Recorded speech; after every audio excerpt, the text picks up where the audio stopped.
ಈ ಕಾರ್ಯಕ್ರಮಕ್ಕೆ ಬಂದಿರುವಂಥ ಎಲ್ಲ ಹಿಂದೂ ಬಾಂಧವರನ್ನು, ಕುಟುಂಬಸ್ಥರನ್ನು ಎಲ್ಲರ ಪರವಾಗಿ ಸ್ವಾಗತಿಸ್ತೇನೆ.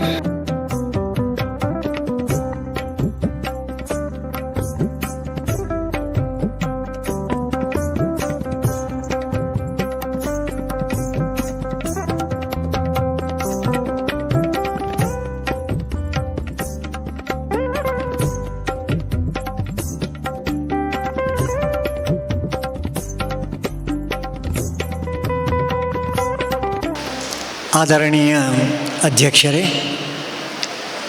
ಗೌರವಾನ್ವಿತ ಹಿರಿಯ ದಂಪತಿಗಳೇ, ಶ್ರದ್ಧೇಯ ಮಾತಾ ಭಗಿನಿಯರೇ, ಗೌರವಾನ್ವಿತ ಸಹೃದಯ ಬಂಧುಗಳೇ,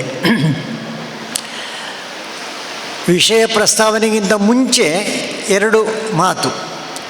ಮೊದಲನೆಯದ್ದು, ಈ ಸಭಾಂಗಣಕ್ಕೆ ಸಂಬಂಧಪಟ್ಟಂತೆ ಕಾಮಧೇನು ಎಂಬ ಶಬ್ದದ ಅರ್ಥವೇ ಬೇಕಾದ್ದನ್ನು ಕೇಳಿದ್ದನ್ನು ಕೊಡುವುದು. ಹಾಗಾಗಿ ಇದರೊಳಗೆ ಕಾಲಿಡಬೇಕಾದರೆ ನಾವೆಲ್ಲರೂ ಮನಸ್ಸಲ್ಲಿ ಒಂದು ನಿಶ್ಚಯ ಮಾಡಬೇಕು. ನಾನು ಇಲ್ಲಿ ಭಗವಂತನ ಹತ್ರ ಕೇಳ್ತೇನೆ, ಕೇಳುವಾಗ ಒಂದು ಎಚ್ಚರ ವಹಿಸ್ತೇನೆ. ಆ ಎಚ್ಚರ ಯಾವುದು ಅಂತ ಕೇಳಿದರೆ, ಸ್ವಂತಕ್ಕೆ ನಾನು ಯಾವುದನ್ನು ಕೇಳದೆ ಸಮಾಜಕ್ಕೆ, ರಾಷ್ಟ್ರಕ್ಕೆ, ಕುಟುಂಬಕ್ಕೆ, ವಿಶ್ವಕ್ಕೆ ಏನಾದರೂ ಸಿಗುವಂತೆ ನಾನು ಗ್ರಹಿಸುವಂಥ ಈ ಕಾಮಧೇನು ಸಭಾಮಂಟಪದ ಹಿನ್ನೆಲೆಯಲ್ಲಿ ಪ್ರಾರ್ಥನೆ. ಎರಡನೆಯದ್ದು, ಈ ಸಭಾಮಂಟಪ ನಿರ್ಮಾಣಗೊಳ್ಳಲಿಕ್ಕೆ ಅದರ ಹಿಂದೆ ಇರುವಂಥ ಪ್ರೇರಕ ಶಕ್ತಿ ಬ್ರಹ್ಮಶ್ರೀ ನಾರಾಯಣ ಗುರು. ಅವರು ಆ ಕಾಲದ ಒಬ್ಬರು ಸಮಾಜ ಸುಧಾರಕರು ಮಾತ್ರ ಅಲ್ಲ, ಸಮಾಜದ ಸಂಘಟಕರು. ಆ ಕಾಲದಲ್ಲಿ ಸಂಸ್ಕೃತ ಭಾಷೆಯಲ್ಲಿ ಅತ್ಯಂತ ಶ್ರೇಷ್ಠ ಪರಿಜ್ಞಾನವನ್ನು ಹೊಂದಿದ್ದು, ಸಮಾಜದಲ್ಲಿ ತಮ್ಮನ್ನು ಪಕ್ಕಕ್ಕೆ ತಳ್ಳುವಂತಹ ಜನರನ್ನು ಸಹ ದ್ವೇಷ ಮಾಡದೆ ಎಲ್ಲರನ್ನು ಒಟ್ಟು ಸೇರಿಸಿಕೊಂಡು ಹೋಗಬೇಕು ಅಂತ ಹೇಳುವಂಥ ಒಂದು ಅತ್ಯಂತ ಉದಾತ್ತ ಮಾನಸಿಕತೆ ಉಳ್ಳಂಥ ಒಂದು ಹಿರಿಯ, ಸಹಜವಾಗಿ ಗೌರವ ಯೋಗ್ಯ ಬ್ರಹ್ಮಶ್ರೀ ಪದವಿಯನ್ನು ತನ್ನಷ್ಟಕ್ಕೆ ಪಡ್ಕೊಂಡು, ಅಂದರೆ ತಮ್ಮ ಸಾಧನೆಯಿಂದ, ತಮ್ಮ ಅಧ್ಯಯನದಿಂದ, ಅದರ ಜೊತೆಗೆ ರಾಷ್ಟ್ರಕ್ಕೆ, ಸಮಾಜಕ್ಕೆ ಒಳ್ಳೆಯದಾಗಬೇಕು ಎಂಬ ಹಿನ್ನೆಲೆಯಲ್ಲಿ ಶಕ್ತಿ ಕೊಟ್ಟಂತಹ ಬ್ರಹ್ಮಶ್ರೀನಾರಾಯಣ ಗುರು, ಆ ಪ್ರೇರಕ ಶಕ್ತಿಗೆ ಪ್ರಪ್ರಥಮವಾಗಿ ಎಲ್ಲರ ಪರವಾಗಿ ಹೃದಯಾಂತರಾಳದ ನಮನಗಳು. ಇನ್ನು ವಿಷಯ ಬರುವಾಗ, ಈ ವಿಷಯ ಇಲ್ಲಿ ಭಾಷಣ ಮಾಡೋ ವಿಷಯ ಆಗಿರಲಿಲ್ಲ. ಅಲ್ಲಿ ಕೂತ್ಕೊಂಡು ಎಲ್ಲರೂ ಹತ್ತಿರ ಕೂತ್ಕೊಂಡು ಸ್ವಲ್ಪ ಸಂವಾದ ಮಾಡಬೇಕಾದ ವಿಷಯ ಇದು. ಆದರೆ ಇವತ್ತು ಅದಕ್ಕೆ ಅವಕಾಶ ಇಲ್ಲದಿದ್ದರಿಂದ, ನಾನು ಅಧ್ಯಾಪಕ ಅಂತ ಮೊದಲೇ ಹೇಳಿದರು. ಅಧ್ಯಾಪಕರಿಗೊಂದು ಸ್ವಭಾವ ಉಂಟು, ಅದು ಪ್ರಶ್ನೆ ಕೇಳುವುದು. ಪ್ರಶ್ನೆ ಕೇಳದಿದ್ದರೆ ನಾವು ಅಧ್ಯಾಪಕನೇ ಅಲ್ಲ. ಆ ಪ್ರಶ್ನೆ ಕೇಳಿದಾಗ ಒಬ್ಬೊಬ್ಬರೇ ಎದ್ದು ಉತ್ತರ ಕೊಡಲಿಕ್ಕೆ ಇಲ್ಲಿ ವ್ಯವಸ್ಥೆ ಇಲ್ಲ. ಹಾಗಾಗಿ ಸಾಮೂಹಿಕ ಉತ್ತರ, ಏನಾದರೂ ಪ್ರಶ್ನೆ ಬಂದರೆ ಒಟ್ಟಿಗೆ ಉತ್ತರ ಹೇಳ್ಬೋದು. ಏನು ಕಾಣ್ತದೋ ಅದು, ಬೇರೆ ಬೇರೆ ಇದ್ದರೂ ಏನು ಚಿಂತೆ ಇಲ್ಲ. ಅಧ್ಯಾಪಕರಿಗೆ ಇನ್ನೊಂದು ಸಣ್ಣ ದೌರ್ಬಲ್ಯ ಉಂಟು. ಅದಂದರೆ ಕ್ಲಾಸ್ ಮುಗಿಸಿ ಹೋಗುವುದಕ್ಕಿಂತ ಮುಂಚೆ ಮಕ್ಕಳಿಗೊಂದು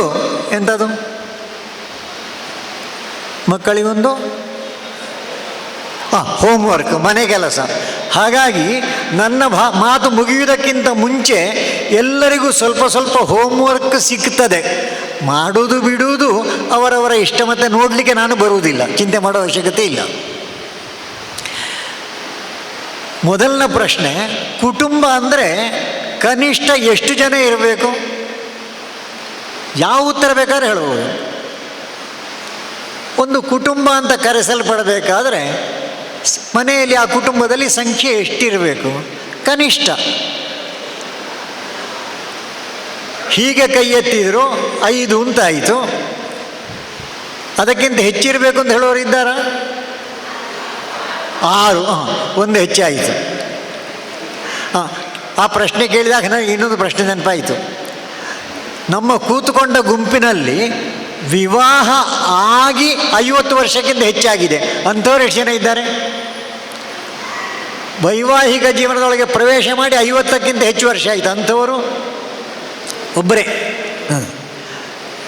40ಕ್ಕಿಂತ ಹೆಚ್ಚಾಯಿತು ಅಂಥವ್ರು ಎಷ್ಟು ಜನ ಇದ್ದಾರೆ?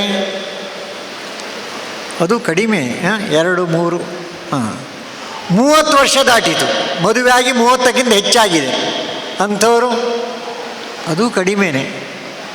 20 ವರ್ಷ ದಾಟಿದವರು ತಕ್ಕ ಮಟ್ಟಿಗಿದ್ದಾರೆ. 10 ವರ್ಷ ಸ್ವಲ್ಪ ಹೆಚ್ಚಿದ್ದಾರೆ. ಹಾಗಾಗಿ ಈಗ ಮಾತನಾಡಬೇಕಾದ್ದು ಯಾರಿಗೆ ಅಂತ ಅರ್ಥ ಆಯ್ತಲ್ಲ.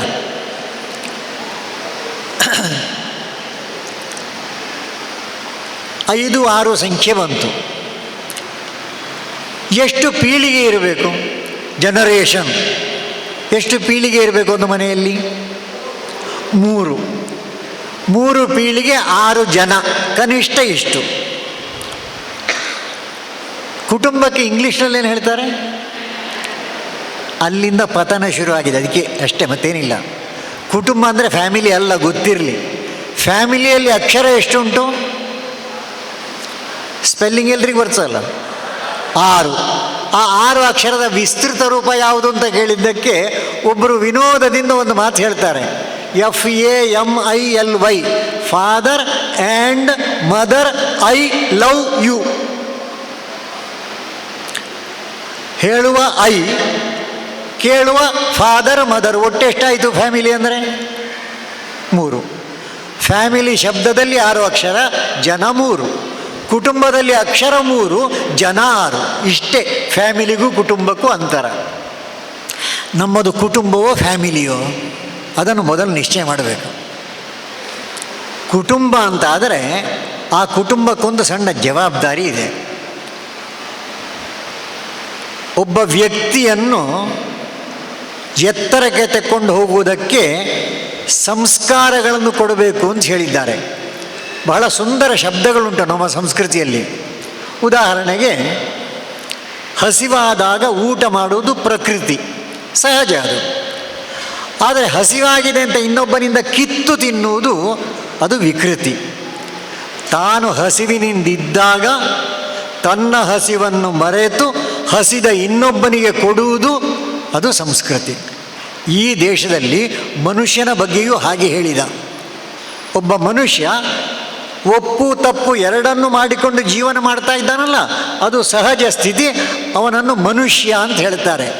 ಆದರೆ ಮನುಷ್ಯ ಅಂತ ಕರೆಸಲ್ಪಡಬೇಕಾದರೆ ಮನುಷ್ಯತ್ವ ಬೇಕು, ಇದು ಅಪೇಕ್ಷೆ. ಆ ಮನುಷ್ಯತ್ವದಲ್ಲಿ ಕೊರತೆ ಇದ್ದರೆ, ಸಮಾಜಕ್ಕೆ ರಾಷ್ಟ್ರಕ್ಕೆ ಕಷ್ಟ ನಷ್ಟ ಕೊಡುವಂತಹ ವ್ಯಕ್ತಿತ್ವ ಇದ್ದರೆ ಅದು ವಿಕೃತಿ. ಅಂಥವರನ್ನು ಈ ದೇಶದಲ್ಲಿ ದಾನವರು ಅಂತ ಕರೆದರು. ಸಹಜ ಸ್ಥಿತಿಯಲ್ಲಿರುವವರು ಮಾನವರಾದರೆ ವಿಕೃತಿ ಇರುವವರು ದಾನವರಾದರು.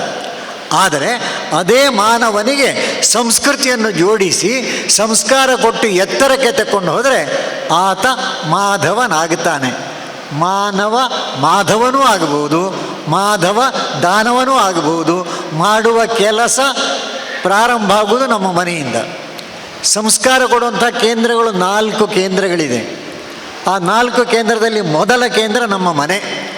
ನಮ್ಮ ಮನೆ ಸಂಸ್ಕಾರ ಕೊಟ್ಟರೆ ನಮ್ಮ ಮನೆಯ ಮಕ್ಕಳು ದಾನವರಾಗಲಿಕ್ಕೆ ಸಾಧ್ಯವೇ ಇಲ್ಲ. ಮಾಧವ ಆಗದೇ ಇರಬಹುದು, ಆದರೆ ದಾನವರಂತೂ ಆಗಲಿಕ್ಕೆ ಸಾಧ್ಯ ಇಲ್ಲ. ಅಂತಹ ಸಂಸ್ಕಾರ ಮನೆಯಿಂದ ಸಿಕ್ಕಬೇಕು.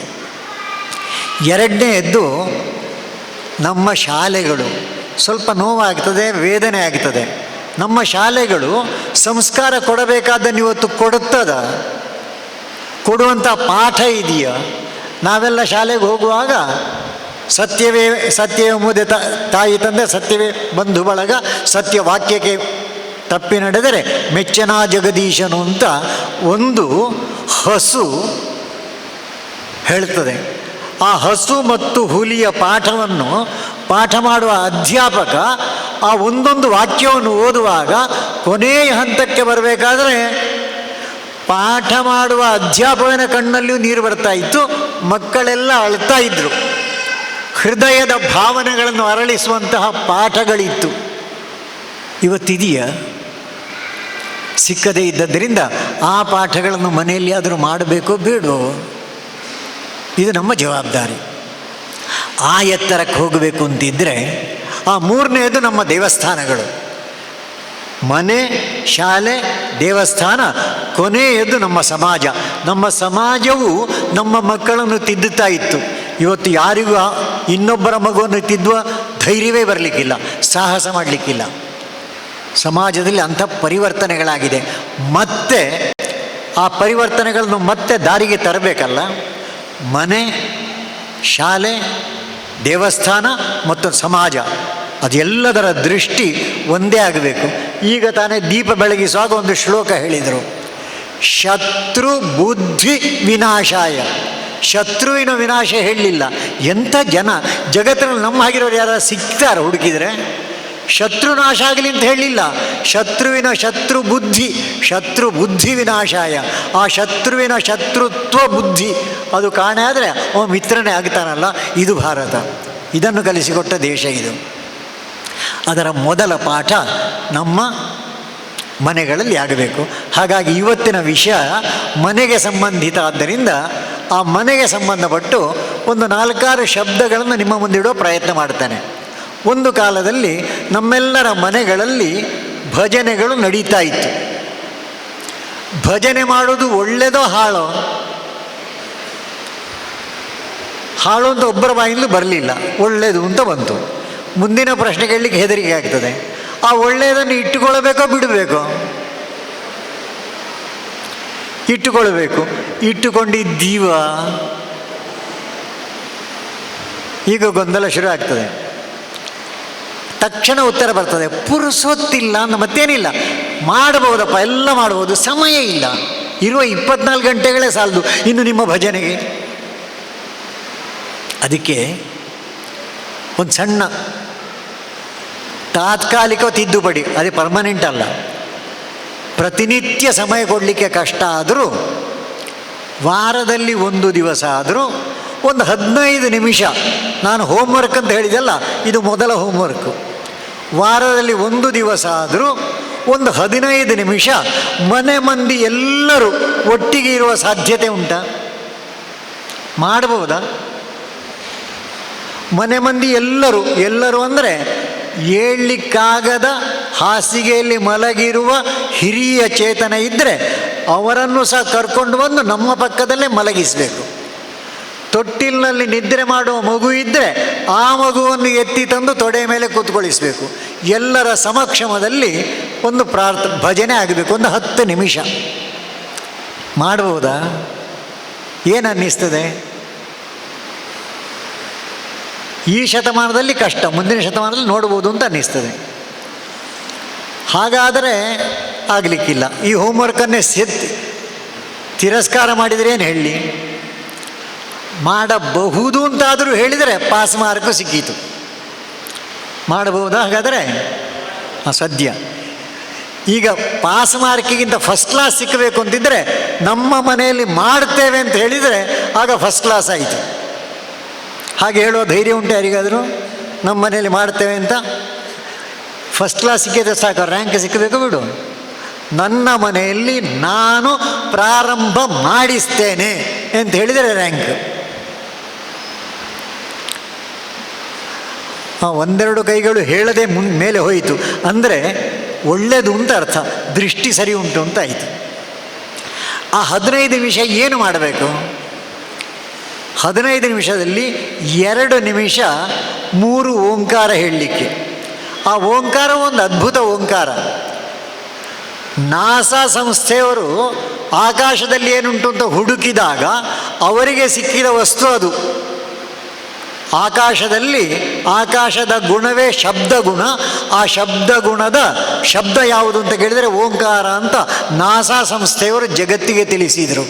ಅಂಥ ಓಂಕಾರ ಕೊಟ್ಟ ದೇಶ ಭಾರತ. ಆ ಓಂಕಾರದಲ್ಲಿ 3 ಅಕ್ಷರಗಳಿದೆ, ಅಕಾರ, ಉಕಾರ, ಮಕಾರ. ಆ ಅಂತ ಹೇಳುವಾಗ ನಮ್ಮ ಕೈ ಕಾಲುಗಳಲ್ಲಿ ಸ್ಪಂದನ ಅನುಭವಕ್ಕೆ ಬರ್ತದೆ. ಊ ಅಂತ ಹೇಳಿದಾಗ ನಮ್ಮ ದೇಹದಲ್ಲಿ, ಮಾ ಅಂತ ಹೇಳಿದಾಗ ಮಸ್ತಿಷ್ಕದಲ್ಲಿ. ಹಾಗಾದರೆ ಅಕಾರ, ಉಕಾರ, ಮಕಾರಗಳನ್ನೊಳಗೊಂಡ ಓಂಕಾರವನ್ನು ಹೇಳಿದರೆ ಇಡೀ ದೇಹದಲ್ಲಿ ಒಂದು ಸಣ್ಣ ಸ್ಪಂದನ ಅನುಭವಕ್ಕೆ ಬರ್ತದೆ. 3 ಓಂಕಾರ ಹೇಳಲಿಕ್ಕೆ 2 ನಿಮಿಷ. ಅದಾದಮೇಲೆ 2 ಸಣ್ಣ ಭಜನೆಗಳು. ಯಾವುದೂ ಆದೀತು. ಯಾವುದು ಬಾರದಿದ್ದರೆ ಶ್ರೀರಾಮ್ ಜಯ ರಾಮ್ ಜೈ ಜಯ ರಾಮ್ ಹೇಳ್ಬೋದು.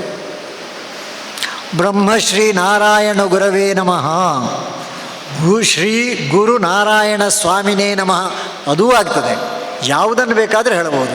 ಒಂದು 10 ನಿಮಿಷ ಭಜನೆ, 10, 2, 12 ನಿಮಿಷ ಆಯಿತು. ಮತ್ತು ಒಂದು 2-3 ನಿಮಿಷ ಬಾಕಿ ಉಂಟಲ್ಲ, ಆ 3 ನಿಮಿಷ ಏನು ಮಾಡಬೇಕು?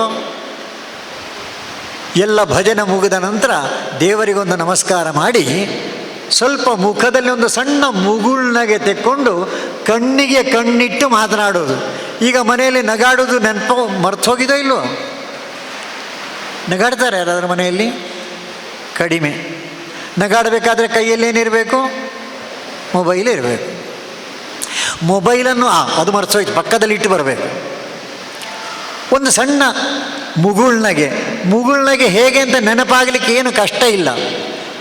ಅಯೋಧ್ಯೆಯಲ್ಲಿ ರಾಮನ ಮೂರ್ತಿಯನ್ನು ಸ್ಥಾಪನೆ ಮಾಡಿದ್ದಾರಲ್ಲ, ಆ ಮೂರ್ತಿಯಲ್ಲಿ 2 ಭಾಗ ಅತ್ಯಂತ ಶ್ರೇಷ್ಠವಾದ್ದು. 1, 2 ಆ 2 ಕಣ್ಣುಗಳು, ಎರಡನೇದ್ದು ಮುಖದಲ್ಲಿರುವಂಥ ಒಂದು ಸಣ್ಣ ಮುಗುಳ್ನಗೆ. ಆ ರಾಮನನ್ನು ಸ್ಮರಣೆ ಮಾಡಿದರೆ ಮುಗುಳ್ನಗೆ ತನ್ನಷ್ಟಕ್ಕೆ ಬರ್ತದೆ. ಒಂದು ಮುಗುಳ್ನಗುತ್ತಾ ಒಂದು ಮುಕ್ತ ಮಾತುಕತೆ, ಏನು ಬೇಕಾದರೂ ಮಾತನಾಡ್ಬೋದು. ಒಂದೇ ಎಚ್ಚರ, ಪಾಸಿಟಿವ್ ಸಕಾರಾತ್ಮಕ ಮಾತನಾಡಬೇಕು, ನಕಾರಾತ್ಮಕ ಇಲ್ಲ. ಇವತ್ತು ಕೇಂದ್ರ ಸರ್ಕಾರ ಮತ್ತು ರಾಜ್ಯ ಸರ್ಕಾರ ಅದಲ್ಲ, ಅದು ಸಕಾರಾತ್ಮಕ ಇರುವುದಿಲ್ಲ. ಅದರ ಬದಲು ಅಯೋಧ್ಯೆಯಲ್ಲಿ ಏನಾಯಿತು ಅದನ್ನು ನೆನಪು ಮಾಡಿದರೆ ಸಕಾರಾತ್ಮಕ ಬರ್ತದೆ. ನಮ್ಮ ಹಳ್ಳಿಯಲ್ಲಿಯೇ ಯಾರೋ ಒಬ್ಬರು ಒಂದು ಒಳ್ಳೆಯ ಕೆಲಸ ಮಾಡಿದ್ದಾರೆ, ಆ ಒಳ್ಳೆಯ ಕೆಲಸವನ್ನು ಸ್ಮರಣೆ ಮಾಡಿದರೆ, ನಮ್ಮೂರಿಗೊಬ್ಬರು ಬಂದಿದ್ದರು, ದೇವಸ್ಥಾನವನ್ನು ನೋಡಿದರು, ಆನಂದ ಆಯಿತು. ನಮ್ಮ ಊರಿನವರಲ್ಲ, ಆದರೆ ಹೋಗುವುದಕ್ಕಿಂತ ಮುಂಚೆ ಒಂದು ಒಳ್ಳೆಯ ಮೊತ್ತವನ್ನು ಸಮಾಜಕ್ಕೆ ಕೊಟ್ಟು ಅವರು ಹೋದರು. ಆ ಹೋದ ವ್ಯಕ್ತಿ ಯಾರು ಅಂತ ಗೊತ್ತಿಲ್ಲದಿದ್ದರೂ ಮಾಡಿದ ಕೆಲಸ ಒಳ್ಳೆಯದು, ಹೌದು ಅಲ್ವೋ? ಇಂಥದ್ದು 108 ವಿಷಯಗಳು ನಮಗೆ ಸಿಕ್ಕುವುದಿಲ್ಲ, ಹುಡುಕಿದರೆ ಸಿಕ್ಕುತ್ತದೆ. ಅದನ್ನು ಮಾತಾಡಬೇಕು, ಸಕಾರಾತ್ಮಕ. ಇದು ಭಜನೆ. ಎರಡನೇದ್ದು ಆ ಭಜನೆಯ ಜೊತೆಗೇ ಬರುವಂತಹದ್ದು ಭೋಜನ. ಇವತ್ತು ಭೋಜನ ಎಲ್ಲಿ ನಡೀತದೆ? ಎಲ್ಲಿ ನಡೀತದೆ? ಯಾವುದರ ಮುಂದೆ ನಡೀತದೆ? ಯಾವುದರ ಮುಂದೆ ನಡೀಬಾರದು ಅಲ್ಲಿ ನಡೀತದೆ. ಭೋಜನ ಅಂದರೆ ಈ ದೇಶದಲ್ಲಿ ಹೇಳಿದ್ದು, ಭೋಜನ ಅಂದರೆ ಒಂದು ಯಜ್ಞ. ಯಜ್ಞವನ್ನು ಯಾರಾದರೂ ಟಿ ವಿಯ ಮುಂದೆ ಮಾಡ್ತಾರಾ? ಭೋಜನ ಒಂದು ಯಜ್ಞ ಅಂತ ನೆನಪು ಮಾಡಬೇಕು ಬಿಡು. ಅದು ಅಷ್ಟೇ, ಪ್ರತಿನಿತ್ಯ ಎಲ್ಲರಿಗೂ ಅವರವರದ್ದೇ. ಇವತ್ತಿನ ವೇಗ ಎಷ್ಟು ಅಂತ ಹೇಳಿದರೆ, LKG UKG ಮಕ್ಕಳಿಗೆ 7:30 ಗಂಟೆಗೆ ಶಾಲೆ ಶುರು, ಪ್ರೈಮರಿ ಶಾಲೆಯವರಿಗೆ 8:00ವರೆಗೆ, ಹೈಸ್ಕೂಲ್ ಕಾಲೇಜಿಗೆ 9:00ವರೆಗೆ. ಅದರ ಜೊತೆಯಲ್ಲಿ ಅಪ್ಪ ಅಮ್ಮ, ಅಪ್ಪನಿಗೆ ಆಫೀಸು, ಅಮ್ಮನಿಗೆ ಶಾಲೆ, ಎಲ್ಲರಿಗೂ ಯಾರಿಗೂ ಪುರುಸೊತ್ತಿಲ್ಲ. ಅವರವರ ಸಮಯದಲ್ಲಿ ಊಟ. ಹೋಗಲಿ, ವಾರದಲ್ಲಿ 6 ದಿವಸ ಅದನ್ನು ಸಹಿಸಿದರೂ ವಾರದಲ್ಲಿ 1 ದಿವಸ ಕೊನೆ ಪಕ್ಷ ರಾತ್ರಿ ಎಲ್ಲರೂ ಒಟ್ಟಿಗೆ ಕೂತು ಊಟ ಮಾಡಬಹುದಾ? ವಾರದಲ್ಲಿ 1 ದಿವಸ ಆದರೂ. ಆ ಭಜನೆ ಹಾಗೆ, ನಿತ್ಯ ಕಷ್ಟ ಆಯ್ತಪ್ಪ, ವಾರದಲ್ಲಿ 1 ದಿವಸ ಎಲ್ಲರೂ ಒಟ್ಟಿಗೆ ಕೂತು, ಅಮ್ಮ ಬಡಿಸಬೇಕು, ಅಕ್ಕ ಬಡಿಸಬೇಕು, ಯಾರಾದರೂ ಬಡಿಸಿದ. ಅಮ್ಮ ಅಕ್ಕ ಯಾಕೆ ಬಡಿಸಬೇಕಂದ್ರೆ, ಅವರಿಗೆ ಬಡಿಸುವಾಗ ಚೆಲ್ಲದೆ ಬಡಿಸಲಿಕ್ಕೆ ಬರ್ತದೆ. ನಾವು ಬಡಿಸಲಿಕ್ಕೆ ಹೊರಟ್ರೆ ಅನ್ನ ಹೊರಗೆ, ಒಳಗೆ ಎಂಥದ್ದು ಬಾಕಿ ಉಳಿದದೆ ಅಷ್ಟೇ. ಹಾಗಾಗಬಾರ್ದಲ್ಲ. ಅದು ಒಂದು ಕಲೆ, ಅದೊಂದು ಸಂಸ್ಕೃತಿ. ಮತ್ತು ಬಡಿಸುವಾಗಲೂ ತಾಯಿಯ ಒಂದು ಹೃದಯ ಉಂಟಲ್ಲ. ಯಾವುದೇ ಮನೆಗೆ ಹೋಗಿ ಉಪಹಾರ ತಗೊಳ್ಳಿಕ್ಕೆ ಹೋಗಿ ಸಾಕು ಅಂತ ಹೇಳಿದರೆ ಗಂಡಸರು ತಕ್ಷಣ ನಿಲ್ಲಿಸ್ತಾರೆ. ಮನೆಯಲ್ಲಿ ತಾಯಂದಿರು ಸಾಕು ಅಂತ ಹೇಳಿದರೆ ತಕ್ಷಣ ನಿಲ್ಲಿಸುವುದಿಲ್ಲ, ಮತ್ತೆ ಸ್ವಲ್ಪ ಬಡಿಸಿಯೇ ಅವ್ರ ಮುಂದೆ ಹೋಗೋದು. ಇದು ತಾಯಿಯ ಸಂಸ್ಕೃತಿ, ಸಂಸ್ಕಾರ. ಹಾಗಾಗಿ ವಾರದಲ್ಲಿ 1 ದಿವಸ ಆದರೂ ಒಟ್ಟಿಗೆ ಊಟ ಮಾಡಬಹುದಾ? ಇದು 2ನೇ ಹೋಮ್ವರ್ಕ್, ಭಜನ್ ಮತ್ತು ಭೋಜನ್. 3ನೇದ್ದು ನಮ್ಮ ಭಾಷೆ. ತುಂಬ ಆನಂದಾದ ಯಾವಾಗ ಅಂದರೆ, ಬರುವಾಗ ವೇದಿಕೆಯಲ್ಲಿ ಆ ಫಲಕವನ್ನು ನೋಡಿದೆ, ನಮ್ಮ ಭಾಷೆಯಲ್ಲಿಯೇ ಬರೆದಿದ್ದಾರೆ. ಬಹುತೇಕ ಎಲ್ಲ ಕಡೆಗಳಲ್ಲಿ ಇಂಗ್ಲೀಷ್ನಲ್ಲಿ ಬರೆದಿರ್ತಾರೆ. ಓದಲಿಕ್ಕೆ ಬಹಳ ಕಷ್ಟ. ಯಾಕೆಂದರೆ ಇಂಗ್ಲೀಷು ಬರೆದ ಹಾಗೆ ಓದಲಿಕ್ಕೆ ಬರುವುದಿಲ್ಲ. ಅದು ಇಂಗ್ಲೀಷ್ ಭಾಷೆಯ ದೌರ್ಬಲ್ಯ. ನಮ್ಮ ಭಾಷೆಯಲ್ಲಿ ಹಾಗಲ್ಲ, ನಾವು ಏನು ಬರೀತೇವೆ ಅದನ್ನು ಹಾಗೆ ಓದ್ತೇವೆ. ಹಾಗಾಗಿ ನಮ್ಮ ಭಾಷೆಯ ಹೆಸರು ಸಂಸ್ಕೃತ ಅಂತ. ಕೃತ ಅಂದರೆ ಮಾಡಲ್ಪಟ್ಟದ್ದು, ಸಮ್ಯಕ್ ಕೃತ ಅಂದರೆ ಚೆನ್ನಾಗಿ ಮಾಡಲ್ಪಟ್ಟದ್ದು. ನಮ್ಮ ಕನ್ನಡ, ಮಲಯಾಳ, ಹಿಂದಿ, ತುಳು, ತೆಲುಗು ಇದೆಲ್ಲವೂ ಸಂಸ್ಕೃತ ಭಾಷೆಗಳು. ಯಾಕಂದರೆ ಚೆನ್ನಾಗಿ ಮಾಡಲ್ಪಟ್ಟದ್ದು. ಏನು ಬರೀತೇವೋ ಅದನ್ನು ಹಾಗೆ ಓದ್ತೇವೆ. ಅಷ್ಟು ಮಾತ್ರ ಅಲ್ಲ, ನಮ್ಮ ಭಾಷೆಯ ವೈಜ್ಞಾನಿಕತೆ ಮತ್ತು ಶುದ್ಧತೆ ಎಷ್ಟು ಉಂಟು ಅಂತ ಕೇಳಿದರೆ, ರಾಮನು ರಾವಣನನ್ನು ಕೊಂದನು 3 ಶಬ್ದ. ಅದನ್ನು ನೀವು ಹೇಗೆ ಬೇಕಾದರೂ ಓದಿ. ರಾವಣನನ್ನು ರಾಮನು ಕೊಂದನು, ಕೊಂದನು ರಾಮನು ರಾವಣನನ್ನು. ಈ 3 ವಾಕ್ಯಗಳಲ್ಲಿ ಸಾಯುವುದು ಯಾರು? ಯಾರು ಸಾಯಬೇಕೋ ಅವನೇ ಸಾಯ್ತಾನೆ. ನೀವು ಅದನ್ನೇನಾದರೂ ಇಂಗ್ಲೀಷ್ನಲ್ಲಿ ಹೇಳಿದರೆ, ರಾಮ ಕಿಲ್ಡ್ ರಾವಣ ಎಂಬುದನ್ನು ಉಲ್ಟ ಮಾಡಿದರೆ ಕಥೆ ಏನಾದೀತು? ರಾಮಾಯಣ ಹೊಸ್ತು ಬರಿಬೇಕಾದೀತು. ನಮ್ಮ ಭಾಷೆಯ ವೈಜ್ಞಾನಿಕತೆ ಮತ್ತು ಶಾಸ್ತ್ರಶುದ್ಧತೆ ಇದರಿಂದ ಅರ್ಥ ಆಗೋದಿಲ್ವ? ಅಂಥ ಭಾಷೆ ನಮ್ಮ ಹತ್ರ ಉಂಟ, ಬೇಕೋ ಬೇಡೋ? ಆಗ ಹಾಡು ಹೇಳಬೇಕಾದ್ರೆ ಕೆಲವು ಶಬ್ದ ಹೇಳಿದರು. ಅಪ್ಪ, ಅಮ್ಮ, ಅಜ್ಜ, ಅಜ್ಜಿ, ಅಣ್ಣ, ಅಕ್ಕ, ಅಕ್ಕ ತಂಗಿ, ಅಣ್ಣ ತಮ್ಮ, ಇದೆಲ್ಲ ಶಬ್ದ ಹೇಳಿದರು. ಈ ಶಬ್ದಗಳು ನಮ್ಮ ಮನೆಯಲ್ಲಿ ಬಳಕೆಯಲ್ಲಿ ಇದೆಯಾ? ನಮ್ಮ ಮನೆಯಲ್ಲಿ ಯಾವ ಭಾಷೆ ಮಾತಾಡ್ತೇವೆ? ಯಾವ ಭಾಷೆ? ತುಳು. ಹೌದಾ? ಮುಂದಿನ ಪ್ರಶ್ನೆ ಕೇಳುವಾಗ ಸುಳ್ಳಾಗಬಾರ್ದದು. ನಮ್ಮ ಮನೆಗೆ ಯಾರಾದರೂ ಹೆಣ್ಣು ಮಕ್ಕಳು ಬಂದರೆ ಆ ಮಕ್ಕಳನ್ನು ನಮ್ಮ ಮಕ್ಕಳು ಏನು ಅಂತ ಕರೀತಾರೆ? ಆಂಟಿ. ಯಾವ ತುಳು? ಯಾವ ತುಳುವಿನಲ್ಲಿ ಆಂಟಿ ಉಂಟಾ? ಬದಲಾಗಬೇಕು ಬಿಡು. ಕೊನೆ ಪಕ್ಷ ಸಂಬಂಧವಾಚಕ ಶಬ್ದಗಳು, ತುಳುವಿನಲ್ಲಿರುವಂಥ ಅನೇಕ ಶಬ್ದಗಳು ಮೈತೇತಿ ಗೊತ್ತೇ ಇರಲಿಕ್ಕಿಲ್ಲ, ಶಬ್ದವೇ ಗೊತ್ತಿರಲಿಕ್ಕಿಲ್ಲ. 60 ಅದು 59ಕ್ಕಿಂತ ಒಂದು ಜಾಸ್ತಿ ಅಂತ ಹೇಳ್ಯಾರ ಅಷ್ಟೇ. 60 ಅದಲ್ಲ, ಕಲಿಸಬೇಕಲ್ಲ. ಯಾರು ಕಲಿಸೋರು ಯಾರು? ಸಂಬಂಧವಾಚಕ ಶಬ್ದಗಳು ನಮ್ಮ ಇಲ್ಲಿ ಕೂತ್ಕೊಂಡವರಿಗೆ ಒಂದು 15-20 ಶಬ್ದಗಳಾದರೂ ಗೊತ್ತಿದ್ದೀತು ವಿಶ್ವಾಸ ಉಂಟು.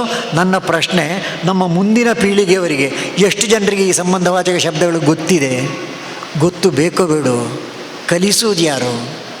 ಚರ್ಚೆ ಆಗಬೇಡ. ಹಾಗಾಗಿ ನಮ್ಮ ಭಾಷೆಗೆ ಅಲ್ಲಿ ಆಗ ದೇವರ ಪೂಜೆ ಮಾಡಿದರು. ದೇವರ ಪೂಜೆ ಮಾಡುವಾಗ ದೇವರ ಮುಂದೆ ಒಂದು ತಟ್ಟೆ ಇಟ್ಟರು.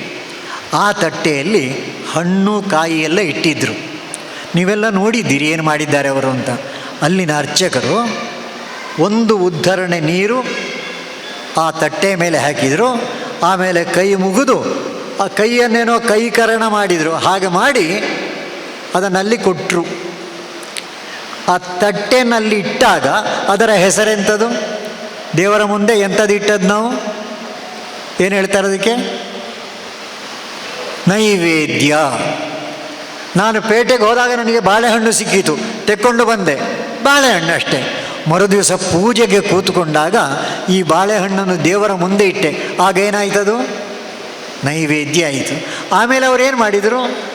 ಆಮೇಲೆ ಇನ್ನೊಂದು ಚಮಚ ನೀರು, ಉದ್ಧರಣೆ ನೀರಲ್ಲಿ ಹಾಕಿದರು. ದೇವರಿಂದ ಒಂದು ಹೂವನ್ನು ತೆಗೆದು ಆ ತಟ್ಟೆಯ ಮೇಲೆ ಇಟ್ಟರು. ಆ ತಟ್ಟೆಯನ್ನು ವಾಪಸ್ ಹೇಳಿದರು. ಈಗೇನಾಯಿತು? ಏನಾಯಿತು? ಅಲ್ಲಿಡುವಾಗ ಏನಾಗಿತ್ತು? ಹಣ್ಣು. ಇಡ್ತಾ ಇದ್ದ ಹಾಗೆ ಅದೇನಾಯಿತು? ಹಣ್ಣಿದ್ದದ್ದು ನೈವೇದ್ಯ ಆಯಿತು. ಈಚೆ ತೆಗೆದಾಗ ಏನಾಯಿತು? ಒಂದೇ ಬೇರೆ ಬೇರೆಯೋ? ಉತ್ತರ ಹೇಳೋದು ಕಷ್ಟ. ಬಾಳೆಹಣ್ಣು ಒಂದೇ. ನೀವು ಅದನ್ನು ಇಂಗ್ಲೀಷ್ನಲ್ಲಿ ಹೇಳಿದರೆ ಬನಾನಾ ಬನಾನಾ ಬನಾನಾ ಕುಚ್ ನಹಿ ಬನೇಗ.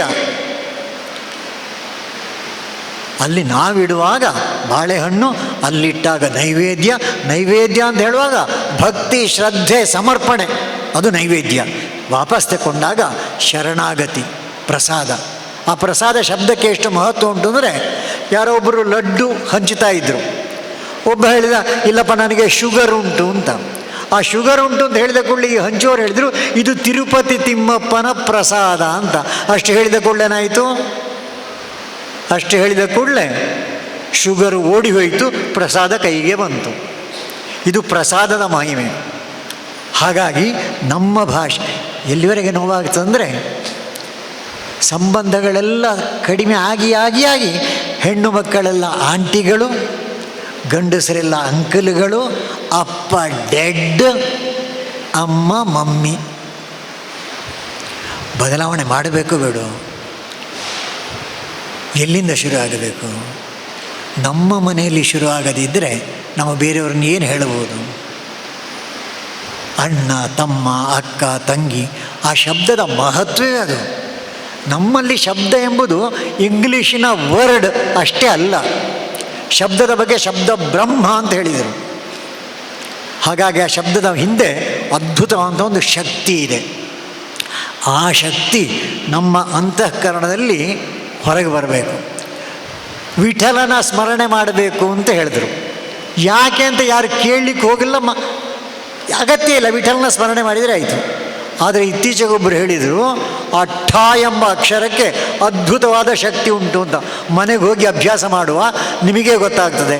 ಠ ಅಂತ ಹೇಳಿದ ಕೂಡಲೇ ಆಘಾತ ಬರುವುದು ಹೃದಯಕ್ಕೆ, ಠ ಅಂತ. ಯಾರ್ಯಾರು ವಿಠಲ ವಿಠಲ ವಿಠಲ ಅಂತ 108 ಸ್ಮರಣೆ ಮಾಡ್ತಾರೋ ಅವರಿಗೆ ಹಾರ್ಟ್ ಫೇಲ್ ಆಗಲಿಕ್ಕಿಲ್ಲ. ಯಾಕಂದರೆ ಹಾರ್ಟ್ ಸ್ಟ್ರಾಂಗ್ ಆಗುತ್ತದೆ. ಈ ಠ ಎಂಬ ಅಕ್ಷರಕ್ಕೆ ಆ ಗುಣ ಉಂಟು. ರಾ ಅಂತ ಹೇಳಿದರೆ ಅದು ಹೊಕ್ಕುಳಿಗೆ ಸಂಬಂಧಪಟ್ಟ ಅಕ್ಷರ. ರಾ ಅಂತ ಹೇಳಿದ ಕೂಡಲೇ ಅಲ್ಲಿ ಆಘಾತ. ರಾಮ ರಾಮ ರಾಮ ಅಂತ ಹೇಳಿದಾಗ ಅಲ್ಲಿಗೆ ಗೊತ್ತಾಗ್ತದೆ. ವಿಠಲ್ ವಿಠಲ್ ವಿಠಲ್ ಇಲ್ಲಿ ಗೊತ್ತಾಗ್ತದೆ. ಪ್ರತಿಯೊಂದು ಅಕ್ಷರಕ್ಕೂ ಅದರದ್ದೇ ಆದಂಥ ಒಂದು ವ್ಯವಸ್ಥೆ ಉಂಟು. ಹಾಗಾಗಿ ನಮ್ಮ ತಂತ್ರಿಗಳು ದೇವಸ್ಥಾನಗಳಲ್ಲಿ ಪೂಜೆ ಮಾಡಬೇಕಾದ್ರೆ ಒಂದು ಲಿಪಿನ್ಯಾಸ ಅಂತ ಮಾಡ್ತಾರೆ. ಅಷ್ಟು ಅಕ್ಷರಗಳು ಎಲ್ಲೆಲ್ಲಿ ಇರಬೇಕು ಅದನ್ನು ದೇಹದಲ್ಲಿ ಮುಟ್ಟಿ ತೋರಿಸ್ತಾರೆ ಅವರು. ಅದು ಈ ಅಕ್ಷರದ ಮಹಿಮೆ. ಅಂತಹ ಸಂಸ್ಕೃತ ಭಾಷೆ, ತುಳು ಭಾಷೆಯು ಅಂಥದ್ದೇ ಭಾಷೆ ಆದದ್ದರಿಂದ ಮನೆಯಲ್ಲಿ ಅದನ್ನು ಅನುಷ್ಠಾನಕ್ಕೆ ತರುವಂಥ ಒಂದು ಸಣ್ಣ ಪ್ರಯತ್ನ ಮಾಡಬಹುದೇ? ಇದು ಭಾಷೆ. ಆ ಭಾಷೆಯ ಜೊತೆಗೆ ಬರುವಂಥ ಇನ್ನೊಂದು ಶಬ್ದ ಭೂಷ. ಭೂಷ ಅಂದರೆ ನಮ್ಮ ನಡವಳಿಕೆಯೂ ಸೇರ್ತದೆ ಅದರಲ್ಲಿ. ಮೊನ್ನೆ ಒಂದು ಕಾರ್ಯಕ್ರಮಕ್ಕೆ ಎಕ್ಸ್ಪರ್ಟ್ ಸಂಸ್ಥೆಯ ಒಬ್ಬರು ತಾಯಿ ಬಂದಿದ್ದರು. ಅವರು ಭಾಷಣ ಮಾಡ್ತಾ ಹೇಳಿದರು, ನನ್ನ ಮೊಮ್ಮಗಳಿಗೊಂದು ಸ್ಕರ್ಟ್ ಬೇಕಿತ್ತು. ನಾನು ಅಂಗಡಿಗೆ ಹೋದೆ, ಮಗುವಿನ ವಯಸ್ಸು ಸಣ್ಣದು, ಸ್ಕರ್ಟ್ ಕೊಡಿ ಅಂತ ಕೇಳಿದರೆ ಎಲ್ಲ ಮೊಣಕಾಲಿಗಿಂತ ಮೇಲೆ ಅಷ್ಟೇ ಉದ್ದದ್ದು ಮಾತ್ರ ಇರುವುದು, ಮೊಣಕಾಲಿಗಿಂತ ಕೆಳಗೆ ಬರುವದ್ದು ಬೇಕು ಅಂತ ಕೇಳಿದರೆ ಔಟ್ ಆಫ್ ಫ್ಯಾಷನ್ ಮೇಡಮ್, ಸಿಕ್ಕುವುದಿಲ್ಲ ಈಗ ಅಂತ. ಅದು ಸಿಕ್ಕುವುದಿಲ್ಲ ಅಂದರೆ ಸಿಕ್ಕಿಸುವ ಕೆಲಸ ಯಾರ್ದು? ನಾವೇನು ಹೇಳಬೇಕು? ಅದಕ್ಕಿಂತ ದೊಡ್ಡದಿಲ್ಲದಿದ್ದರೆ ನಿಮ್ಮ ಅಂಗಡಿ ನನಗೆ ಬೇಡ ಅಂತ ಹೇಳಿದರೆ ನಾಳೆ ಸ್ಕರ್ಟ್ಗಳು ಬರ್ತದೆ. ಕಲಿಸುವವರು ಯಾರು? ಕಲಿಸಬೇಕು ಬೇಡ? ಈ ಪ್ರಶ್ನೆಗಳು ಉದ್ಭವ ಆಗ್ತದೆ. ನಡವಳಿಕೆಯಲ್ಲಿ ಅದು ಬಂತು. ನಮ್ಮ ಮನೆಯಲ್ಲಿ ನಾವು ಉಪಯೋಗಿಸುವಂಥ ಒಂದು ಟೂತ್ ಪೇಸ್ಟ್ ಉಂಟು, ಬಾಕಿ ಎಲ್ಲ ಬಿಡಿ, ಟೂತ್ ಪೇಸ್ಟ್. ಆ ಟೂತ್ ಪೇಸ್ಟ್ ಅಂತ ಹೇಳಿದ ಕೂಡಲೇ ಎಲ್ಲರಿಗೂ ಈಗ ಒಂದು ನೆನಪಿಗೆ ಬಂದಿರ್ಬೋದು, ಒಬ್ಬಳು ಬಿಳಿ ಡ್ರೆಸ್ ಹಾಕ್ಕೊಂಡು ಒಂದು ಮೈಗೆ ಹಿಡ್ಕೊಂಡು ನಮ್ಮ ಹತ್ತಿರ ಬರ್ತಾಳೆ, ನೋಡಿದ್ದೀರಲ್ವ ಎಲ್ಲರೂ? ಅವಳು ಕೇಳೋ ಪ್ರಶ್ನೆ ಎಂಥದ್ದು? ನಿಮ್ಮ ಟೂತ್ ಪೇಸ್ಟ್ನಲ್ಲಿ ಉಪ್ಪಿದೆಯಾ ಅಂತ. ನಾವೇನು ಉತ್ತರ ಹೇಳಬೇಕು?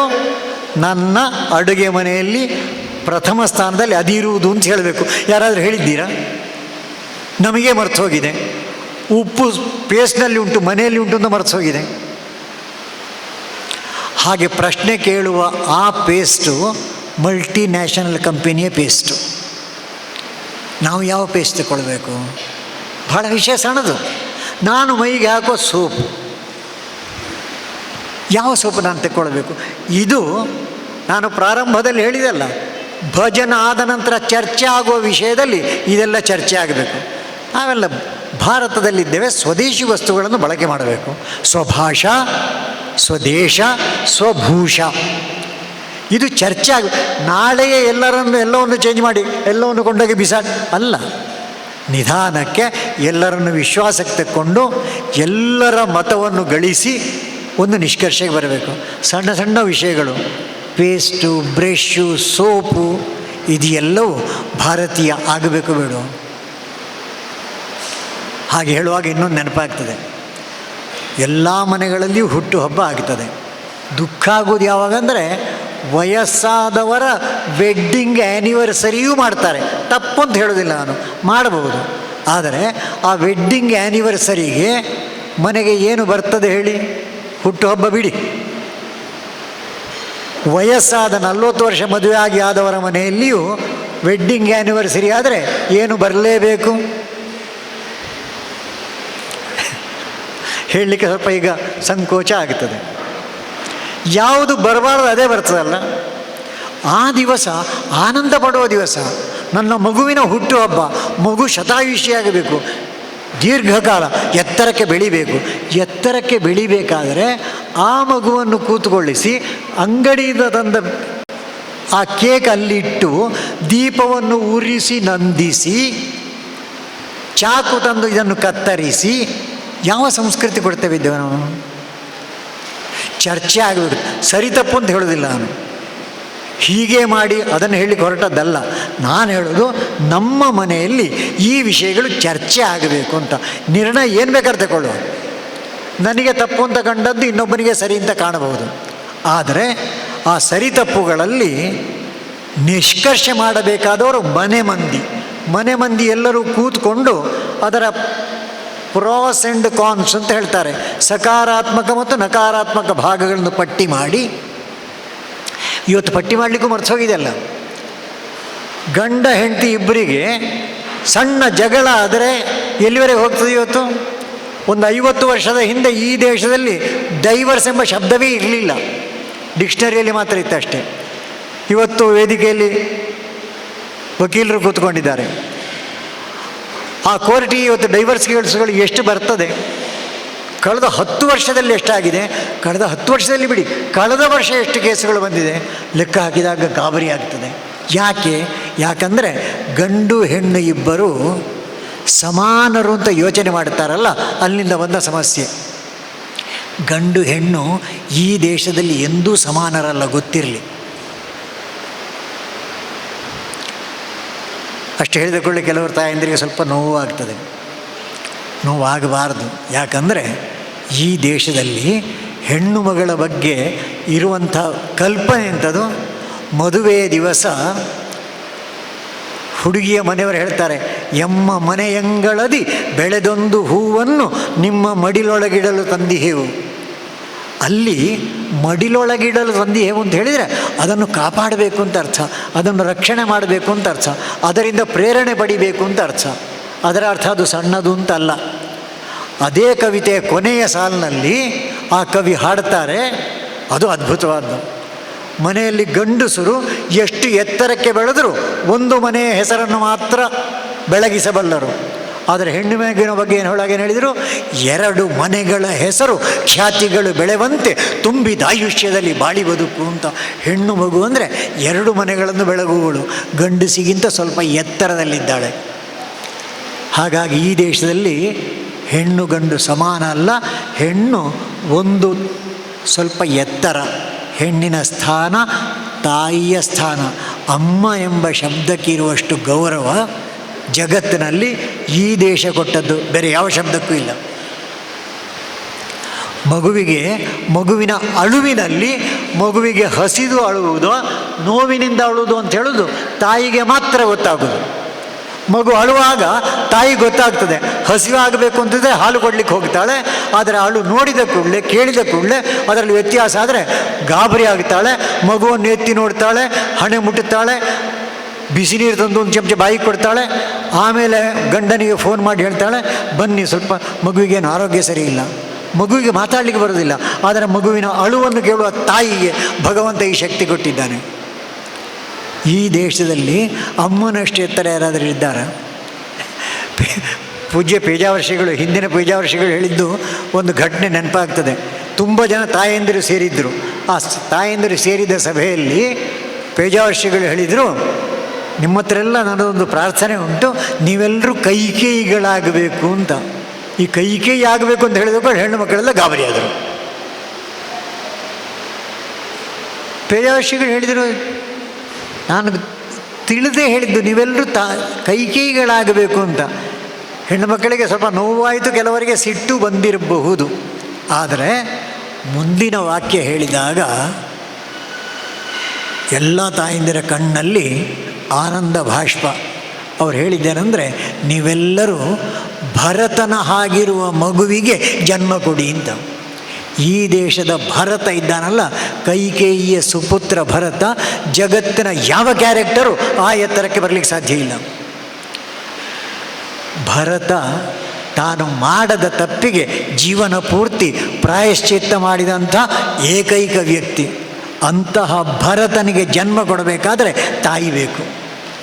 ಅಂತಹ ತಾಯಿಯ ಸ್ಥಾನ ನಮ್ಮ ಮನೆಯಲ್ಲಿ ಹೆಣ್ಣು ಮಕ್ಕಳಿಗೆ ಕೊಡಬೇಕು. ಅದಕ್ಕೋಸ್ಕರ ಹೆಣ್ಣು ಮಕ್ಕಳನ್ನು ಗದರಿಸುವುದು ಅಥವಾ ಅವರ ಜೊತೆ ಚರ್ಚೆ ಮಾಡುವುದಕ್ಕಿಂತ ಮುಂಚೆ ತಾಯಿಯ ಸ್ಥಾನವನ್ನು ಗಮನಿಸಿ ನಮ್ಮ ಶಬ್ದದಲ್ಲಿ ಪರಿವರ್ತನೆ ತಂದು ಮಾತನಾಡುವಂಥ ಒಂದು ಸಜ್ಜನಿಕೆ ಅರಳಿಸಬೇಕು ಬೇಡವೋ? ಈ ಸಜ್ಜನಿಕೆ ಅರಳಬೇಕಾದರೆ ಭಜನೆ ನಂತರ ಮಾಡುವಂಥ ಸಂವಾದದಿಂದ ಮಾತ್ರ ಸಾಧ್ಯ. ಹಾಗಾಗಿ ನಮ್ಮ ನಡವಳಿಕೆ, ಸ್ವದೇಶಿ ಮಾನಸಿಕತೆ, ಎಲ್ಲರ ಜೊತೆ ಒಟ್ಟಾಗಿರೋದು, ಅದಕ್ಕಿಂತ ಮುಖ್ಯವಾಗಿ ಸ್ವಂತಕ್ಕೋಸ್ಕರ ಕೇಳುವುದು ಬೇಡ ಅಂತ ಹೇಳುವುದಿಲ್ಲ, ಅದನ್ನು ಕಡಿಮೆ ಮಾಡುತ್ತಾ ಸಮಾಜಕ್ಕೆ, ರಾಷ್ಟ್ರಕ್ಕೆ ಕೇಳುವಂಥ ಒಂದು ಪ್ರಕ್ರಿಯೆ, ಒಂದು ಪ್ರವೃತ್ತಿ ಅದು ಜಾಗೃತ ಆಗಬೇಕು. ಆ ನಿಟ್ಟಿನಲ್ಲಿ ಭಾಷೆಯ ಜೊತೆಗೆ ನಮ್ಮ ನಡವಳಿಕೆಯನ್ನು ಸೇರಿಸಬೇಕು. ಇನ್ನು 2 ಶಬ್ದಗಳು ಬಾಕಿಯಾಯಿತು. ಒಂದು ಭ್ರಮಣ್, ಕೊನೆಯದ್ದು ಭವನ್. ಭ್ರಮಣ್ ಅಂದರೆ ವರ್ಷದಲ್ಲಿ ಒಂದು ಸರ್ತಿಯಾದರೂ ಯಾವುದಾದರೂ ಯಾತ್ರಾ ಸ್ಥಳಕ್ಕೆ ಹೋಗಿ ಅಲ್ಲಿ ಒಂದು ದಿವಸ ಇದ್ದು ಆ ಭಗವತ್ ಸಾನ್ನಿಧ್ಯದಲ್ಲಿ ವರ್ಷಕ್ಕೆ ಬೇಕಾದಂಥ ಶಕ್ತಿಯನ್ನು ಕ್ರೋಢೀಕರಿಸಿ ಅಲ್ಲಿಂದ ಬರುವುದು. ಬೇರೆ ಬೇರೆ ಜನರ ಸಾಮರ್ಥ್ಯ ಬೇರೆ ಬೇರೆ ಇದೆ, ಹಾಗಾಗಿ ಅವರ ನಿರ್ಣಯಗಳು ಬೇರೆ ಬೇರೆ ಆಗ್ಬೋದು. ನಾನೊಬ್ಬ ಸಾಮಾನ್ಯ ವ್ಯಕ್ತಿ, ನನ್ನ ಹತ್ರ ಒಂದು 10-15-20 ಸಾವಿರ ರೂಪಾಯಿ ಮಾತ್ರ ಉಳಿಕೆಯಾಗಿದೆ ಅಂತಾದರೆ ನಾನು ಹಿಮಾಲಯ ಪರ್ವತದ ಹತ್ರ ಹೋಗಲಾರೆ. ಎಲ್ಲಿಗೆ ಹೋಗ್ಬೋದು? ಪಕ್ಕದ ಧರ್ಮಸ್ಥಳಕ್ಕೆ ಹೋಗ್ಬೋದು, ಇಲ್ಲೇ ಕೊಲ್ಲೂರಿಗೆ ಹೋಗ್ಬೋದು, ಎಲ್ಲಿ ಹೋದರೂ ಆಗ್ತದೆ. ಎಲ್ಲ ಕಡೆಯಲ್ಲಿಯೂ ಶಕ್ತಿ ಒಂದೇ. ಕೈಯಲ್ಲಿ 1 ಲಕ್ಷ 2 ಲಕ್ಷ ಉಂಟು, ವಾರದಲ್ಲಿ 1 ವಾರ ರಜೆಯೂ ಸಿಕ್ಕಿದೆ ಅಂತಾದರೆ ಚತುರ್ಧಾಮಗಳಿಗೆ ಹೋಗ್ಬೋದು, ಯಾವುದೂ ತಪ್ಪಲ್ಲ. ಈ ಸರ್ತಿ ಅನೇಕರು ಕುಂಭಮೇಳಕ್ಕೆ ಹೋಗಿದ್ದಾರೆ. ಭ್ರಮಣ ಅಂದರೆ ಅದು. ಅಲ್ಲಿ ಸ್ವಂತದ್ದೇನಿಲ್ಲ. ಅಲ್ಲಿ ಹೋಗುವಾಗ ಅಲ್ಲಿ ಹೋದದ್ದು ಯಾಕೆ? ಹೋದದ್ದಂದರೆ ಅಲ್ಲಿ ಹೋಗಿ ಮುಳುಗು ಹಾಕಿದರೆ ಸಾಕು. ಆ ಗಂಗೆಗೆ ಅಂತ ಒಂದು ಶಕ್ತಿ ಉಂಟು. ವಿದೇಶದಿಂದ ಬಂದ ವಿಜ್ಞಾನಿಗಳು ಸ್ನಾನ ಪ್ರಾರಂಭ ಆಗುವ ಆ ಘಟ್ಟದಲ್ಲಿ ನೀರು ಸ್ವೀಕಾರ ಮಾಡಿ ಅದನ್ನು ಟೆಸ್ಟ್ ಮಾಡಿದರು. ಮತ್ತು ಅಲ್ಲಿಂದ ಮುಂದೆ ಹೋದರು, ಮಧ್ಯಕ್ಕೆ ಹೋದರು. ಸುಮಾರು 27 ಕಿಲೋಮೀಟರ್ ದೂರ ಉದ್ದಕ್ಕೆ ಆ ಘಟ್ಟಗಳಿತ್ತಲ್ಲ, ಮಧ್ಯಭಾಗಕ್ಕೆ ಹೋಗಿ ಅಲ್ಲಿನ ನೀರು ತೆಗೆದರು, ಅದನ್ನು ಪರೀಕ್ಷೆಗೆ ಒಳಪಡಿಸಿದರು. ಎಲ್ಲರೂ ಸ್ನಾನ ಮಾಡಿದ ನಂತರ ಮತ್ತೆ ನೀರು ಹೊರಗೆ ಹೋಗ್ತದಲ್ಲ, ಅಲ್ಲಿಯ ನೀರನ್ನು ಶೇಖರ ಮಾಡಿದರು, ಪರೀಕ್ಷೆಗೆ ಒಳಪಡಿಸಿದರು. ಆಶ್ಚರ್ಯ ಯಾವ್ದು ಅಂತ ಹೇಳಿದರೆ ಆ 3 ಕಡೆಗಳಲ್ಲಿ ಆ ನೀರಿನಲ್ಲಿ ಬ್ಯಾಕ್ಟೀರಿಯಾಗಳು ಇರಲಿಲ್ಲ. ಇದು ಗಂಗೆಯ ಮಹಿಮೆ. ಆ ಬ್ಯಾಕ್ಟೀರಿಯಾಗಳನ್ನು ತಿನ್ನುವಂತಹ ಒಂದು ವೈಶಿಷ್ಟ್ಯಪೂರ್ಣವಾದಂಥ ಒಂದು ಶಕ್ತಿ ಗಂಗಾ ನದಿಗಿದೆ ಎಂಬುದನ್ನು ಜಗತ್ತು ಇವತ್ತು ಒಪ್ಪುವ ಸ್ಥಿತಿ ಬಂತು. ಹಾಗಾಗಿ ಅಲ್ಲಿ ಹೋದರೆ ಸಾಕು. ಅಲ್ಲಿ ಮುಳುಗಿದರೆ ಒಂದೇ ಒಂದು ಎಚ್ಚರ, ಮುಳುಗಿ ಮೇಲೆ ಬರೋದಕ್ಕಿಂತ ಮುಂಚೆ ಆ ಗಂಗಾ ಮಾತೆಯ ಮೇಲೆ ಪ್ರಮಾಣ ಮಾಡಿ ಹೇಳಬೇಕು, ನಾನು ವಾಪಸ್ ಹೋದ ನಂತರ ತಪ್ಪು ಮಾಡುವುದಿಲ್ಲ. ಅಕಸ್ಮಾತ್ ತಪ್ಪಾದರೆ ತಪ್ಪಾಗಿದೆ ಅಂತ ಒಪ್ಪಿ ನಿನಗೆ ಶರಣಾಗುತ್ತೇನೆ ಅಂತ ಹೇಳುವಂಥ ನಿಷ್ಕರ್ಷೆಗೆ ಬರಬೇಕು. ಇಲ್ಲದಿದ್ದರೆ ರಾಮಕೃಷ್ಣ ಪರಮಹಂಸರು ಹೇಳಿದ ಕಥೆ ನೀವೆಲ್ಲ ಕೇಳಿರ್ಬೋದು. ಯಾರೋ ಪ್ರಶ್ನೆ ಕೇಳಿದ್ರಂತೆ, ಗಂಗಾ ನದಿಗೆ ಹೋಗಿ ಸ್ನಾನ ಮಾಡಿದ ನಂತರ ವಾಪಸ್ ಬಂದ ನಂತರ ಅದೇ ತಪ್ಪು ಮಾಡ್ತಾರಲ್ಲ, ಪಾಪ ಮಾಡ್ತಾರಲ್ಲ ಅಂತ. ಅದಕ್ಕೆ ಅವರು ವಿನೋದಕ್ಕೊಂದು ಹೇಳಿದ್ರಂತೆ, ಅವರು ಸ್ನಾನಕ್ಕೆ ಹೋಗುವಾಗ ಗಂಗೆಯನ್ನು ನೋಡಿಯೇ ಪಾಪಗಳೆಲ್ಲ ಮರ ಹತ್ತಿ ಕೂತ್ಕೊಂಡಿತ್ತಂತೆ. ಹಾಗಾಗಿ ಇವ ಹೋಗಿ ಸ್ನಾನ ಮಾಡುವಾಗ ಇವನ ಹತ್ರ ಪಾಪ ಇರಲೇ ಇಲ್ಲ, ಮುಳುಗಿದ ಮೇಲೆ ಬಂದ ಕೂಡಲೇ ಆ ಪಾಪಗಳು ಇವನನ್ನು ಹಿಡ್ಕೊಂಡಿತ್ತು. ಅವುಗಳಿಗೆ ಅಷ್ಟು ಪರ್ಫೆಕ್ಟ್ ನಾಲೆಜ್ ಇತ್ತು, ಯಾರಿಂದ ಬಂದು ನಾನು ಮರದ ಮೇಲೆ ಕೂತ್ಕೊಂಡೆ ಅಂತೇಳಿ ಅವನಲ್ಲಿ ಹೋಗಿ ಮುತ್ತುವುದು. ಆದರೆ ಯಾರು ಸ್ನಾನ ಮಾಡಿದ ನಂತರ ಇನ್ನು ನನ್ನ ಜೀವನದಲ್ಲಿ ತಪ್ಪು ಮಾಡುವುದಿಲ್ಲ ಅಂತ ಪ್ರಮಾಣ ಮಾಡಲಾರೆ, ತಪ್ಪನ್ನು ಕಡಿಮೆ ಮಾಡ್ತಾ ಹೋಗ್ತಾನೆ ಅಂತ ನಿಶ್ಚಯ ಮಾಡ್ತಾನೆ, ಅದು ನಿಜವಾದ್ದು. ಅಂತಹ ಭ್ರಮಣ ಬೇಕು. ಮನೆ ಮಂದಿ ಎಲ್ಲರೂ ಒಟ್ಟಿಗೆ ಹೋಗಬೇಕು.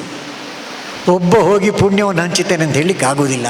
ಮನೆ ಮಂದಿ ಎಲ್ಲರೂ ವರ್ಷದಲ್ಲಿ ಒಂದು ಸರ್ತಿ ಅವರವರ ಇತಿಮಿತಿಗಳಿಗೆ ಹೊಂದಿಕೊಂಡು ಭ್ರಮಣ್. ನಮ್ಮಲ್ಲಿ ನಮ್ಮ ದೇಶ ಟೂರಿಸಮ್ ಅಂತ ಶಬ್ದ ಉಪಯೋಗ ಮಾಡಿದ್ದಾರೆ, ಆದರೆ ನಾವು ಹೇಳ್ತೇವೆ ಯಾತ್ರೆ ಅಂತ. ಟೂರಿಸಮ್ ಈಸ್ ಡಿಫರೆಂಟ್ ಫ್ರಮ್ ಯಾತ್ರಾ. ಟೂರಿಸಮ್ ಶರೀರ ಮನ ಬುದ್ಧಿಗೆ ಶಕ್ತಿ ಕೊಡಲಿಕ್ಕೆ. ಯಾತ್ರೆ ಶರೀರ ಮನ ಬುದ್ಧಿಯ ಜೊತೆಗೆ ಆತ್ಮಕ್ಕೆ ಶಕ್ತಿ ಕೊಡುವಂಥದ್ದು. ಅದಕ್ಕೋಸ್ಕರ ಭ್ರಮಣ. ಇನ್ನು ಕೊನೆಯದ್ದು ಭವನ್, ನಮ್ಮ ಮನೆ. ನಮ್ಮ ಮನೆ ಹೇಗಿರಬೇಕು? ಒಂದು ಶಬ್ದ ನಾನು ಹೇಳ್ತೇನೆ, ಮುಂದಿನ ಶಬ್ದ ನೀವು ಹೇಳಬೇಕು. ಮನೆಯೇ, ನಾನು ಹೇಳಿದ್ದಲ್ಲ ನೀವೇ ಹೇಳಿದ್ದು, ನೆನಪಿರಲಿ. ಆ ಮಂತ್ರಾಲಯ ಮಾಡುವವರು ಯಾರು? ಯಾರು ಮಾಡೋದು? ಬೇರೆಯವರು ಒಂದು ಮಂತ್ರಾಲಯ ಮಾಡಲಿಕ್ಕಿಲ್ಲ. ನಮ್ಮಲ್ಲಿ ಒಂದು ಗಾದೆ ಮಾತುಂಟು, ತಾನು ಸಾಯಬೇಕು ಸ್ವರ್ಗ ಪಡಿಬೇಕು ಅಂತ. ಸ್ವರ್ಗ ಸಿಕ್ಕಬೇಕು ಅಂತ ಯಾರಿಗಿದೆಯೋ ಅವ ಪ್ರಾಣ ಬಿಡಬೇಕು. ನಮ್ಮ ಇವತ್ತಿನ ಸಂಸ್ಕೃತಿ ಹಾಗಲ್ಲ, ನೀನು ಸಾಯಬೇಕು ಸ್ವರ್ಗ ನನಗೆ ಸಿಕ್ಕಬೇಕು ಅಂತ ಹೇಳುವಂಥ ವಾತಾವರಣ, ಅದರಿಂದ ಹೊರಗೆ ಬರಬೇಕು. ಹಾಗೆಯೇ ಮನೆಯನ್ನೇ ಮಂತ್ರಾಲಯ ದೇವಾಲಯ ಮಾಡಬೇಕಾದ್ದು ನನ್ನ ಜವಾಬ್ದಾರಿ. ಏನು ಮಾಡಬೇಕು? ಅತ್ಯಂತ ಸರಳ, ಯಾರು ಬೇಕಾದರೂ ಮಾಡಬಹುದಾದರ, ಆದರೆ ಬಹುತೇಕ ಯಾರು ಮಾಡದ ಒಂದು ಅಂಶ ನಿಮ್ಮ ಮುಂದೆ ಇಡ್ತೇನೆ. ಮತ್ತೊಂದು ಹೋಮ್ವರ್ಕ್. ವಾರಕ್ಕೊಂದು ಸರ್ತಿ ಮನೆ ಮಂದಿ ಎಲ್ಲರೂ ಒಟ್ಟಿಗೆ ಕೂತ್ಕೊಳ್ಬೇಕು ಅಂತ ಹೇಳಿ ಆಯಿತು. ಈಗ ನಾನು ಹೇಳುವಂಥದ್ದು, ಮನೆ ಮಂದಿ ಎಲ್ಲರೂ ಮಾಡಬೇಕು, ಆದರೆ ಅವರವರ ಸಮಯಕ್ಕೆ ಅಷ್ಟೇ. ಒಟ್ಟಿಗೆ ಮಾಡಬೇಕು ಅಂತಿಲ್ಲ. ಆ ಸಮಯ ಯಾವುದು? ಸಮಯ ಯಾವುದು ಅಂತ ಹೇಳಿದ್ರೆ, ಸ್ನಾನ ಆದ ಮರುಕ್ಷಣ. ಸ್ನಾನ ಆದ ನಂತರ ಒದ್ದೆ ವಸ್ತ್ರವನ್ನು ಎಲ್ಲಿ ಹಾಕಬೇಕೋ ಅಲ್ಲಿ ಹಾಕಿ, ಶುಭ್ರ ವಸ್ತ್ರ ಧಾರಣೆ ಮಾಡಿ ಭಗವಂತನ ಮುಂದೆ ಕೂತ್ಕೊಂಡು, ಸಾಧ್ಯ ಆದರೆ ಒಂದು ಪದ್ಮಾಸನ, ಇಲ್ಲ ಇದ್ದರೆ ಸುಖಾಸನದಲ್ಲಿ ಕೂತ್ಕೊಂಡು ದೇವರ ಮುಂದೆ ಕೂತ್ಕೊಳ್ಬೇಕು. ನಮ್ಮ ದೇಶ ಎಂಥ ಅದ್ಭುತ ದೇಶ ಅಂದರೆ, ಇನ್ನೊಂದು ಪ್ರಶ್ನೆ ಕೇಳಿಬಿಡ್ತಾನೆ. ನಾವು ದೇವಸ್ಥಾನಕ್ಕೆ ಯಾಕೆ ಹೋಗ್ತೇವೆ? ದೇವರ ಕೇಳಲಿಲ್ಲ. ದೇವರ ಯಾರಾದರೂ ಸ್ವಲ್ಪ ಉಚ್ಚ ಸ್ವರದಲ್ಲಿ ಹೇಳ್ಬೋದಾ? ದೇವರ, ಅದು ರಿಸಲ್ಟು. ನಾವು ದೇವಸ್ಥಾನಕ್ಕೆ ಹೋಗೋದು ಯಾಕೆ? ದೇವರ ದರ್ಶನಕ್ಕೆ. ಅದು ಬೇಕಿತ್ತು ನನಗೆ, ದೇವರ ದರ್ಶನಕ್ಕೆ.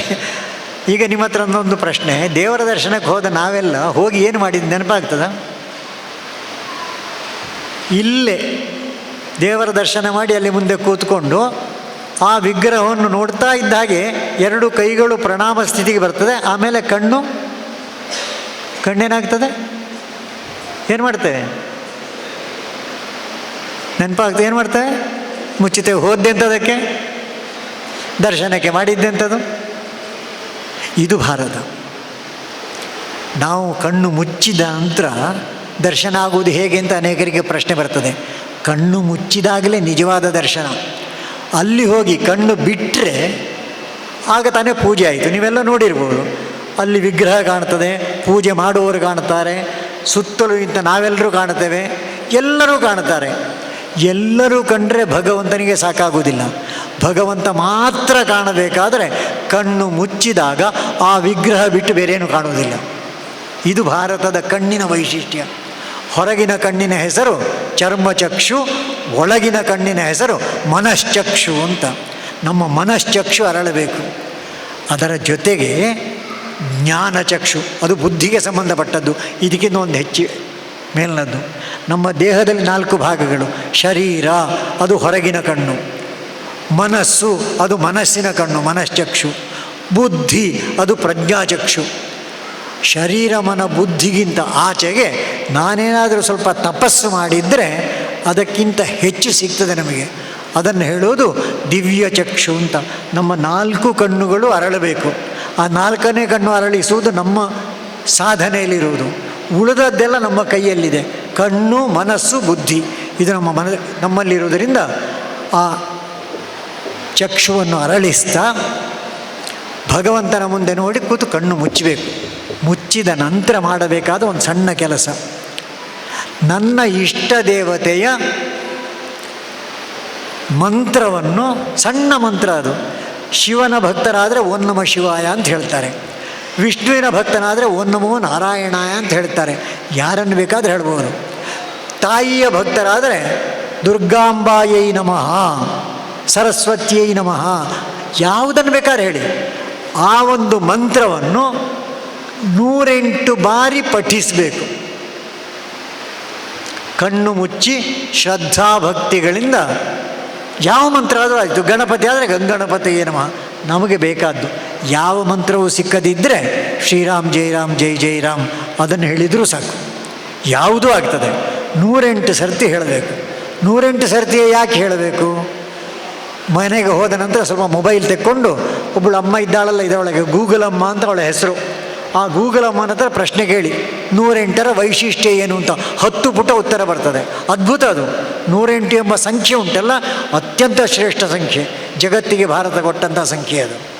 ಹಾಗಾಗಿ 108 ಸರ್ತಿ ನಾವೆಲ್ಲರೂ ನಮ್ಮ ಸಮಯಕ್ಕೆ ಭಜನೆ ಮಾಡಿದರೆ, ಪ್ರಾರ್ಥನೆ ಮಾಡಿದರೆ, ಜಪ ಮಾಡಿದರೆ, ಎಲ್ಲರೂ ಮಾಡಿದರೆ ನನ್ನ ಮನೆ ದೇವಾಲಯ ಆಗುತ್ತದೆ, ಆಗಿಯೇ ಆಗ್ತದೆ.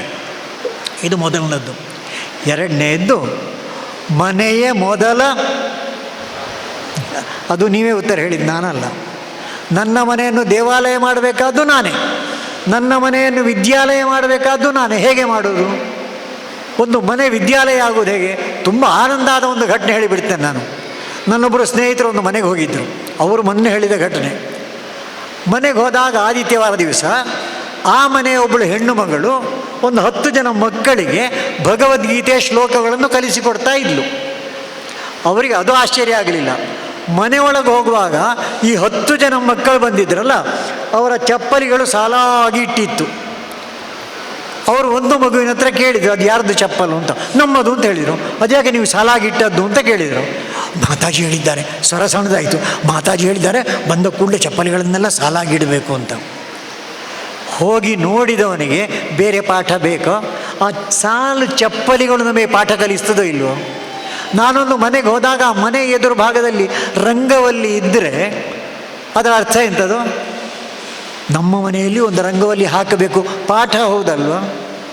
ನಾನು ಯಾವುದಾದ್ರು ಮನೆಗೆ ಹೋದ ಕೂಡಲೇ ನಗು ಮುಖದಿಂದ ಸ್ವಾಗತಿಸಿ ಬಾಯಾರಿಕೆ ಕೊಟ್ಟು ಒಳ್ಳೆಯ ಮಾತನಾಡಿದರೆ ಅದು ಪಾಠ ಅಲ್ವ? ಹಾಗಾಗಿ ಮನೆಯೇ ಮೊದಲ ಪಾಠಶಾಲೆ. ಕೊನೆಯದ್ದು, ನಮ್ಮ ಮನೆಗೆ ಯಾರಾದರೂ ಅತಿಥಿಗಳು ಬಂದರೆ ಆನಂದ ಆಗುತ್ತದೋ ದುಃಖ ಆಗುತ್ತದೋ? ಸೈದ್ಧಾಂತಿಕ ಉತ್ತರ ಬೇಡ, ವ್ಯಾವಹಾರಿಕ ಉತ್ತರ ಬೇಕು. ಅಷ್ಟು ಹೇಳಿದ ಕೂಡ ನಮಗೆ ನಗು ಬರ್ತದೆ. ಸೈದ್ಧಾಂತಿಕ ಉತ್ತರ ಎಲ್ರಿಗೂ ಗೊತ್ತುಂಟು. ಯಾರಾದರೂ ಮನೆಗೆ ಬಂದರೆ ಏನಾಗಬೇಕು? ಆನಂದ ಆಗಬೇಕು. ಆಗುತ್ತದ?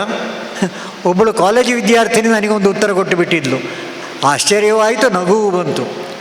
ಪ್ರಶ್ನೆ ಕೇಳಿದ ಕೂಡಲೇ ಕೈ ಎತ್ತಿದ್ರು. ಹೇಳಮ್ಮ ಅಂತ ಹೇಳಿದರೆ ಆಕೆ ಕೊಟ್ಟ ಉತ್ತರ ಯಾವುದಾಗಿದ್ದು ಗೊತ್ತಾ? G, it depends upon the person and time. ಅಲ್ಲ, ಇಟ್ ಶುಡ್ ನಾಟ್. ಯಾರು ಯಾವ ಹೊತ್ತಿಗೆ ಬಂದರೂ ಖುಷಿಯಾಗಬೇಕು. ನಮ್ಮಲ್ಲಿ ಎಷ್ಟು ಸುಂದರವಾಗಿ ಹೇಳಿದರು, ತೃಣಾನಿ ಭೂಮಿ ರುದಕಂ ವಾಕ್ ಚತುರ್ಥೀಚ ಸುನೃತ. ನಮ್ಮ ಮನೆಗೆ ಯಾರಾದರೂ ಬಂದರೆ ಕೈಕಾಲು ಮುಖ ತೊಳಲಿಕ್ಕೆ ನೀರು, ಕೂತ್ಕೊಳ್ಳಿಕ್ಕೆ ಒಂದು ಚಾಪೆ ಇಲ್ಲ ಇದ್ದರೆ ಕುರ್ಚಿ, ಆಮೇಲೆ ಕುಡಿಲಿಕ್ಕೆ ಒಂದು ಬೆಲ್ಲದ ತುಂಡು ಮತ್ತು ನೀರು, ಅದಾದಮೇಲೆ ದೂರ ಹೊರಟ್ರಿ, ಎಲ್ಲರೂ ಆರೋಗ್ಯನಾ? ವಾಕ್ ಚತುರ್ಥಿ, 4 ಒಳ್ಳೆಯ ಮಾತು. ಬೇರೆ ಏನೂ ಇಲ್ಲದೇ ಇದ್ದರೂ ಈ 4 ಇರಲಿಕ್ಕಿಲ್ವ? ಮನೆಯಲ್ಲಿ ನೀರು ಇರಲಿಕ್ಕಿಲ್ವ? ಕೂತ್ಕೊಳ್ಳಿಕ್ಕೆ ಒಂದು ಹಾಸಿ, ಚಾಪೆ ಅಥವಾ ಒಂದು ಕುರ್ಚಿ ಸಿಗಲಿಕ್ಕಿಲ್ವ? ಬೆಲ್ಲ ನೀರು ಕೊಡಲಿಕ್ಕೆ ಕಷ್ಟ ಉಂಟಾ? 2 ಒಳ್ಳೆ ಮಾತಾಡಲಿಕ್ಕೆ ಕಷ್ಟ ಉಂಟಾ? ಯಾರು ಯಾವ ಹೊತ್ತಿಗೆ ಬಂದರೂ ಅದು ಆಗಬೇಕು. ಹಾಗಾಗಿ ನನ್ನ ಮನೆ ಒಂದು ಆದರಾಲಯ ಆಗಬೇಕು. ಅದೆಲ್ಲದರ ಜೊತೆಗೆ ಇನ್ನೊಂದಾಗಬೇಕಾದ್ದು, ನನ್ನ ಮನೆ ಸ್ವಂತಕ್ಕೋಸ್ಕರ ನಾವೆಲ್ಲವನ್ನು ಮಾಡ್ತೇವೆ, ಆದರೆ ಮನೆ ಮಂದಿ ಎಲ್ಲರೂ ಒಟ್ಟಾಗಿದ್ದುಕೊಂಡು ಸಮಾಜದ ಋಣ ನಮ್ಮಲ್ಲಿದೆ ಅಂತ ನೆನಪು ಮಾಡುತ್ತಾ ವರ್ಷಕ್ಕೊಂದು ಸರ್ತಿ, ತಿಂಗಳಿಗೊಂದು ಸರ್ತಿ, 2-3 ವರ್ಷಕ್ಕೊಂದು ಸರ್ತಿ ಒಂದು ಸಂಕಲ್ಪ ಮಾಡಿ ಒಂದು ನಿಧಿಯನ್ನು ಶೇಖರ ಮಾಡಿ ಸಂಗ್ರಹ ಮಾಡಿ ಒಪ್ಪಿಸಬೇಕಾದ ಜಾಗಕ್ಕೆ ಒಪ್ಪಿಸಿದರ ಪರಿಣಾಮವಾಗಿ ಸಮಾಜಕ್ಕೆ ಸೇವಾ ರೂಪದಲ್ಲಿ ಒಳ್ಳೆಯದಾಗುವುದಿದ್ದರೆ ನನ್ನ ಮನೆಯಲ್ಲಿ ಹಸುವನ್ನು ಸಾಕಲಿಕ್ಕೆ ಆಗೋದಿಲ್ಲ. ಅದಕ್ಕೋಸ್ಕರ ಪ್ರತಿನಿತ್ಯ ಸ್ವಲ್ಪ ತೆಗೆದಿಡ್ತೇನೆ. ವರ್ಷಕ್ಕೊಂದು ಸರ್ತಿ ಆ ಮೊತ್ತವನ್ನು ಕೊಂಡೋಗಿ ಒಂದು ಗೋಶಾಲೆಗೆ ನಾನು ಕೊಟ್ಟರೆ, ಮಕ್ಕಳನ್ನೆಲ್ಲ ಕರ್ಕೊಂಡು ಹೋಗಿ ಅಲ್ಲಿ ಕೊಟ್ಟಿತು ಅಂತಾದರೆ ಅದರಿಂದ ಆಗುವಂಥ ಸಂತೃಪ್ತಿ ಅದು ಅದ್ಭುತವಾದ್ದು. ಹಾಗಾಗಿ ನನ್ನ ಮನೆ ದೇವಾಲಯ, ವಿದ್ಯಾಲಯ, ಆದರಾಲಯ, ಸೇವಾಲಯ ಆಗಬೇಕು. ಹೀಗಾಗುವಂತೆ ಮನೆ ಮಂದಿ ಎಲ್ಲರೂ ಕೊನೆ ಪಕ್ಷ ವಾರದಲ್ಲಿ ಒಂದು ಸರ್ತಿ ಆದರೂ ಕೂತ್ಕೊಂಡು ಶ್ರದ್ಧಾಭಕ್ತಿಗಳಿಂದ ಈ 6 ಶಬ್ದಗಳನ್ನು ಸ್ಮರಣೆ ಮಾಡುತ್ತಾ ನಮ್ಮ ಜೀವನದಲ್ಲಿ ಒಂದು ದೃಷ್ಟಿ ಸಿಕ್ಕುವ ಹಾಗೆ ಮಾಡಿದರೆ ಆಗ ಕುಟುಂಬ ಸಮ್ಮಿಲನದಲ್ಲಿ ನಮ್ಮ ಕಣ್ಣ ಮುಂದಿರುವಂಥ ಕೆಲವು ಶ್ರದ್ಧಾ ಭಾಗಗಳು ಅದನ್ನು ನಮ್ಮ ಮನೆಯಲ್ಲಿ ಅನುಷ್ಠಾನಗೊಳಿಸಲಿಕ್ಕೆ ಪ್ರಯತ್ನ ಪಟ್ಟರೆ ಇವತ್ತಿನ ಈ ಕಾರ್ಯಕ್ರಮ ಸಾರ್ಥಕ ಆಯಿತು ಅಂತ ಪ್ರಾರ್ಥಿಸ್ತಾ ನನ್ನನ್ನು ಇಷ್ಟು ಹೊತ್ತು ಸಹಿಸಿದ್ರಲ್ಲ, ನಮಸ್ಕಾರ. ತೃತೀಯ ಕಾರ್ಯಕ್ರಮ ಕುಟುಂಬ ಸಮ್ಮಿಲನ. ಈ ಕಾರ್ಯಕ್ರಮದಲ್ಲಿ ಈವರೆಗೆ ಸುಮಾರು 1 ಗಂಟೆಗಳ ಕಾಲ ನಮ್ಮೊಂದಿಗೆ ನಮ್ಮ ಮನೆ, ಹಿಂದೂ ಮನೆಗಳು ಯಾವ ರೀತಿಯಲ್ಲಿ ಇರಬೇಕು ಅನ್ನೋದರ ಬಗ್ಗೆ ಉಪನ್ಯಾಸವನ್ನು ನೀಡಿದಂತಹ ನಮ್ಮೆಲ್ಲರ ಹಿರಿಯರಾದಂತಹ ಶ್ರೀ ಕಜಂಪಾಡಿ ಸುಬ್ರಹ್ಮಣ್ಯ ಭಟ್, ಅಖಿಲ ಭಾರತ ಆಮಂತ್ರಿತ ಸದಸ್ಯರು, ಕುಟುಂಬ ಪ್ರಬೋಧನ್, ಇವರಿಗೆ ಸೇರಿದಂತಹ ಎಲ್ಲರ ಪರವಾಗಿ ಅತ್ಯಂತ ಪ್ರೀತಿಪೂರ್ವಕವಾದಂತಹ ಧನ್ಯವಾದಗಳನ್ನು ಸಲ್ಲಿಸ್ತಾ ಇದ್ದೇವೆ. ಈ ಮುಂದಿನ ಒಂದು 20 ನಿಮಿಷಗಳ ಕಾಲ ಸಂವಾದ ನಡೆಯಲಿಕ್ಕೆ ಇದೆ. ಈ ಸಂವಾದವನ್ನು ನೆರವೇರಿಸಲಿಕ್ಕಿರುವಂಥವರ ಪರಿಚಯವನ್ನು ಮಾಡಿಕೊಡ್ತಾ ಇದ್ದೇನೆ. ಶ್ರೀಯುತ ಗಜಾನನ ಪೈ, ಮೂಲತಃ ಉಡುಪಿಯವರು. NITK ಸುರತ್ಕಲ್ನಲ್ಲಿ ಮೆಕ್ಯಾನಿಕಲ್ ಎಂಜಿನಿಯರಿಂಗ್ನಲ್ಲಿ BTech ಪದವಿಯನ್ನು ಮಾಡಿ 1983ರಿಂದ ಸುಮಾರು 37 ವರ್ಷಗಳ ಕಾಲ ಕುದುರೆಮುಖ ಇದರಲ್ಲಿ ಸಂಸ್ಥೆಯಲ್ಲಿ ಕೆಲಸವನ್ನು ಮಾಡಿ, ಅನಂತರ ಕುದುರೆಮುಖದ ಪದವಿ ಪೂರ್ವ ಕಾಲೇಜಿನ ಆಡಳಿತ ಮಂಡಳಿಯ ಅಧ್ಯಕ್ಷರಾಗಿ ಬಹಳಷ್ಟು ಕೆಲಸಗಳನ್ನು, ಸಮಾಜಮುಖಿಯಾದಂತಹ ಕೆಲಸಗಳನ್ನು ಮಾಡಿಕೊಂಡು ಬಂದಂಥವರು. ರಾಷ್ಟ್ರೀಯ ಸ್ವಯಂ ಸೇವಕ ಸಂಘದ ವಿಚಾರಧಾರೆಯೊಂದಿಗೆ ಸೇರಿಕೊಂಡು ವಿಟ್ಲದ ಸಮೀಪದ ಮೂರ್ಕಜೆಯಲ್ಲಿ ಒಂದು ಮೈತ್ರೇಯಿ ಅನ್ನುವಂತಹ ಗುರುಕುಲ ಇದೆ. ಈ ಮೈತ್ರೇಯಿ ಗುರುಕುಲದ ಟ್ರಸ್ಟಿಯಾಗಿ ಕೇಶವ ಸ್ಮೃತಿ ಸಂವರ್ಧನ ಸಮಿತಿ ಮಂಗಳೂರಲ್ಲಿ ಸಂಘನಿಕೇತನ ಅಂತ ನಾವು ಹೇಳ್ತೇವೆ, ಇದರ ಕಾರ್ಯದರ್ಶಿಯಾಗಿ ಪ್ರಸ್ತುತ ಕೆಲಸವನ್ನು ನಿರ್ವಹಿಸಿಕೊಂಡು ಬರ್ತಾ ಇದ್ದಾರೆ. ನಾವೀಗ ಏನು ಈ ಒಂದು ಕುಟುಂಬ ಪ್ರಬೋಧನ್, ಇದರಲ್ಲಿ ನಮ್ಮ ಮಂಗಳೂರು ವಿಭಾಗ ಅಂದರೆ ಕೊಡಗಿನಿಂದ ದಕ್ಷಿಣ ಕನ್ನಡ ಹಾಗೂ ಉಡುಪಿ ಕುಂದಾಪುರ ತನಕ ಈ 3 ಜಿಲ್ಲೆಗಳು ಅಂತ ಹೇಳ್ತೇವೆ. ಈ ಜಿಲ್ಲೆಗಳಲ್ಲಿ ಓಡಾಟ ಮಾಡ್ತಾ ಕುಟುಂಬದ ಬಗ್ಗೆನೇ ಸಂವಾದಗಳನ್ನು, ಮಾತುಕತೆಗಳನ್ನು ಮಾಡಿಕೊಂಡು ಬರುವಂಥವರು ಶ್ರೀಯುತ ಗಜಾನನ್ ಪೈ. ಇವರನ್ನು ಬ್ರಹ್ಮಶ್ರೀ ನಾರಾಯಣ ಗುರು ಸೇವಾ ಸಂಘದ 75ನೇ ವರ್ಷದ ಅಮೃತ ಮಹೋತ್ಸವದ ಈ ಸಂದರ್ಭದಲ್ಲಿ ಅವರನ್ನು ಪ್ರೀತಿಪೂರ್ವಕವಾದಂತಹ ಸ್ವಾಗತವನ್ನು ಬಯಸ್ತಾ ಇದ್ದೇನೆ. ಇವರಿಗೆ ಶ್ರೀಯುತ ಡಾಕ್ಟರ್ ರಮೇಶ್ ಇವರು ಶಾಲನ್ನು ಹಾಕಿ ಸ್ವಾಗತಿಸಬೇಕು ಅಂತ ಅವರಲ್ಲಿ ವಿನಂತಿಯನ್ನು ಮಾಡ್ತಾ ಇದ್ದೇವೆ. ನಮ್ಮ ಅಮೃತ ಮಹೋತ್ಸವ ಸಮಿತಿಯ ಸಂಚಾಲಕರು.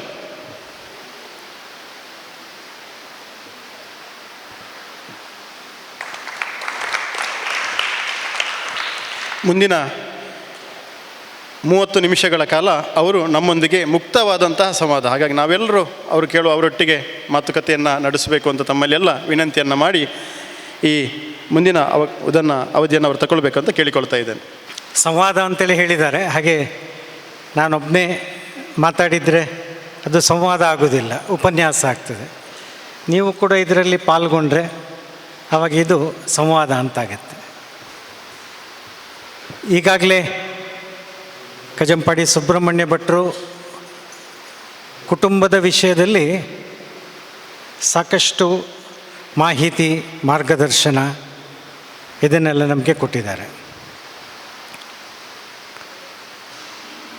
ಈಗಿನ ನಮ್ಮ ಕುಟುಂಬದ ಸ್ಥಿತಿಗತಿಗಳು ಇದನ್ನು ಪ್ರಾಮಾಣಿಕವಾಗಿ ಗಮನಿಸಿದಾಗ ನಮಗೇನು ಅನ್ನಿಸ್ತದೆ, ಅಥವಾ ನಾವು ಈಗ ಪ್ರೌಢಾವಸ್ಥೆಗೆ ಬಂದಿದ್ದೇವೆ, +45. ನಾವು ನಮ್ಮ ಹಿರಿಯರು 1-2 ತಲೆಮಾರು ಕೂಡ ನೋಡಿದ್ದೇವೆ. ಆಗ ಹೇಗಿತ್ತು, ಹಾಗೆಯೇ ನಂತರದ 1-2 ತಲೆಮಾರುಗಳು ಕೂಡ ನಮ್ಮ ನಂತರದ 2 ಅದನ್ನು ನೋಡ್ತಾ ಇದ್ದೀವಿ. ಇದನ್ನು ಹೋಲಿಕೆ ಮಾಡಿ ನೋಡಿದಾಗ ನಮಗೆ ಕುಟುಂಬದ ವಿಷಯದಲ್ಲಿ ನಮಗೆ ಹೇಗನ್ನಿಸ್ತದೆ, ಹಿಂದೆ ಹೀಗಿತ್ತು, ಈಗ ಹೀಗಿದೆ. ಅದರಿಂದ ಒಳ್ಳೆಯ ಬದಲಾವಣೆ ಕೂಡ ಆಗಿರಬಹುದು. ಕೆಲವೆಲ್ಲ ಬದಲಾವಣೆಗಳು ಇದು ಆಗದೇ ಇದ್ದರೆ ಚೆನ್ನಾಗಿತ್ತು ಅಂತಲೂ ಅನ್ನಿಸ್ತಾ ಇರಬಹುದು. ಅರಿಯುತ್ತಿದ್ದೇನೆ ಆದರೂ ನಮಗೆ ಅನ್ನಿಸ್ತಾ ಇದ್ದರೆ ಅದನ್ನು ದಯವಿಟ್ಟು ಹೇಳಿ. ಸಂವಾದ ಇದು. ಮತ್ತಾಗಲೇ ಹೇಳಿದ್ದಾರೆ, ಯಾವುದೇ ವಿಷಯ ಇದ್ದರೂ ಕೂಡ ಅದನ್ನು ಹೇರಬಾರ್ದು. ನಾವೇ ನಿಷ್ಕರ್ಷೆ ಮಾಡಬೇಕು, ನಾವೇ ಅದರ ಬಗ್ಗೆ ಮುಕ್ತ ಚರ್ಚೆ ಮಾಡಬೇಕು, ಎಲ್ಲರನ್ನೂ ಒಪ್ಪಿಸಬೇಕು, ಒಪ್ಪಿಸಿ ನಿಷ್ಕರ್ಷೆಗೆ ಬಂದು ಅದನ್ನು ಅಳವಡಿಸ್ಬೇಕು ಅಂತ. ಇದು ಕುಟುಂಬದ ವಿಶೇಷ. ಹೇಳಿ. ಹಾಂ ಹೇಳಿ. ಕೂಡು ಕುಟುಂಬದ ಪದ್ಧತಿ ಇತ್ತು, ಈಗ ಇಲ್ಲ. ಕಡಿಮೆ ಆಗಿದೆ. ಒಂದು ಕೂಡು ಕುಟುಂಬದಲ್ಲಿ ಅಂದರೆ ಸಾಮಾನ್ಯವಾಗಿ ಈಗಲೂ ಕೂಡ ಇಲ್ಲ ಅಂತಲ್ಲ, ಕೆಲವು ಕಡೆಗಳಲ್ಲಿದೆ, ಆದರೆ ನಮ್ಮ ವ್ಯವಹಾರದಲ್ಲಿ ಅಷ್ಟಿಲ್ಲ. ಒಂದು ಮನೆಯಲ್ಲಿ 2-3 ಪ್ಲಸ್ ಪೀಳಿಗೆಗಳು, 3ರಿಂದ 4 ಪೀಳಿಗೆ, ಇದು ಸಹಜ.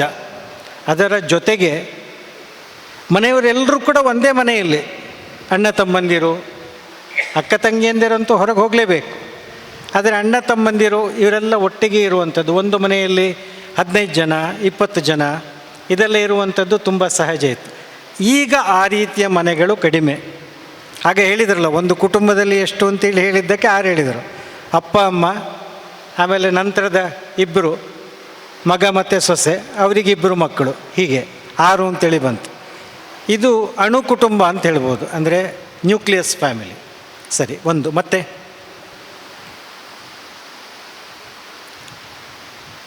ಇನ್ನೇನು ಬದಲಾವಣೆಗಳು? ಯಾವುದು? ಒಬ್ಬರಿಗೊಬ್ಬರು ಆಸರೆಯಾಗುವಂಥದ್ದು ಕಡಿಮೆ.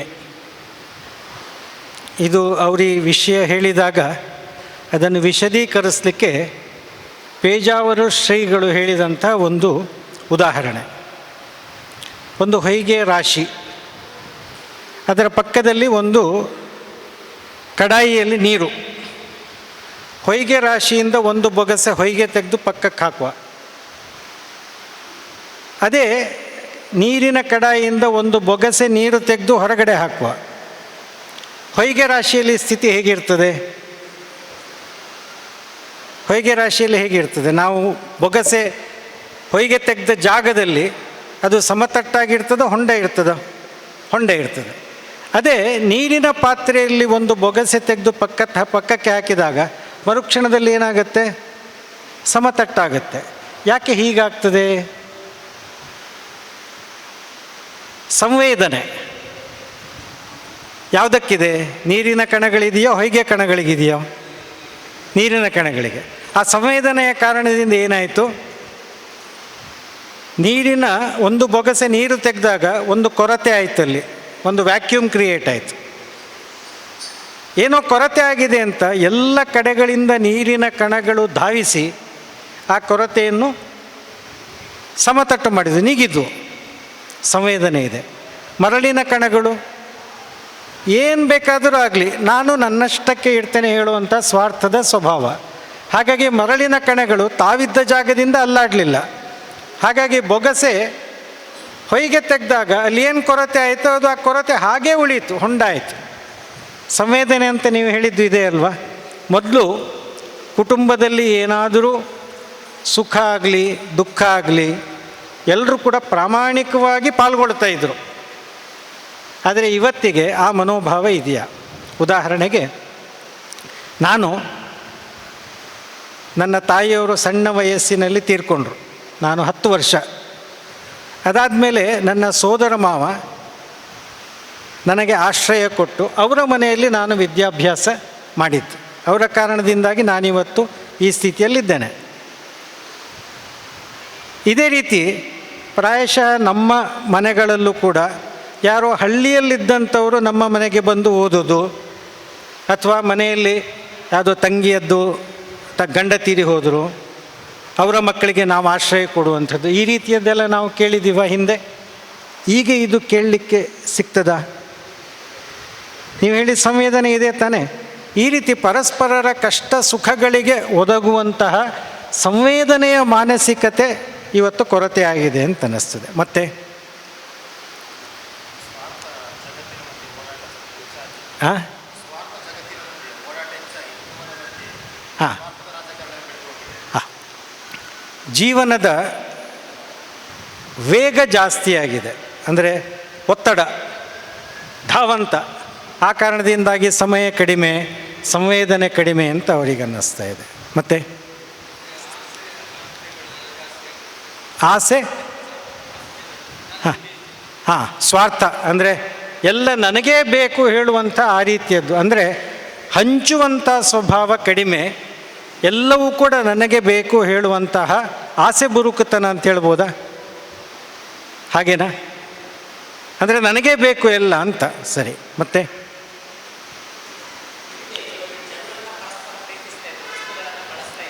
ಹಾಂ ಹಾಂ ಸ್ವಲ್ಪ ಅದನ್ನು ಒಂದು ಸ್ವಲ್ಪ ಇನ್ನೂ ವಿಷಯ ಹೇಳಿ. ಬನ್ನಿ.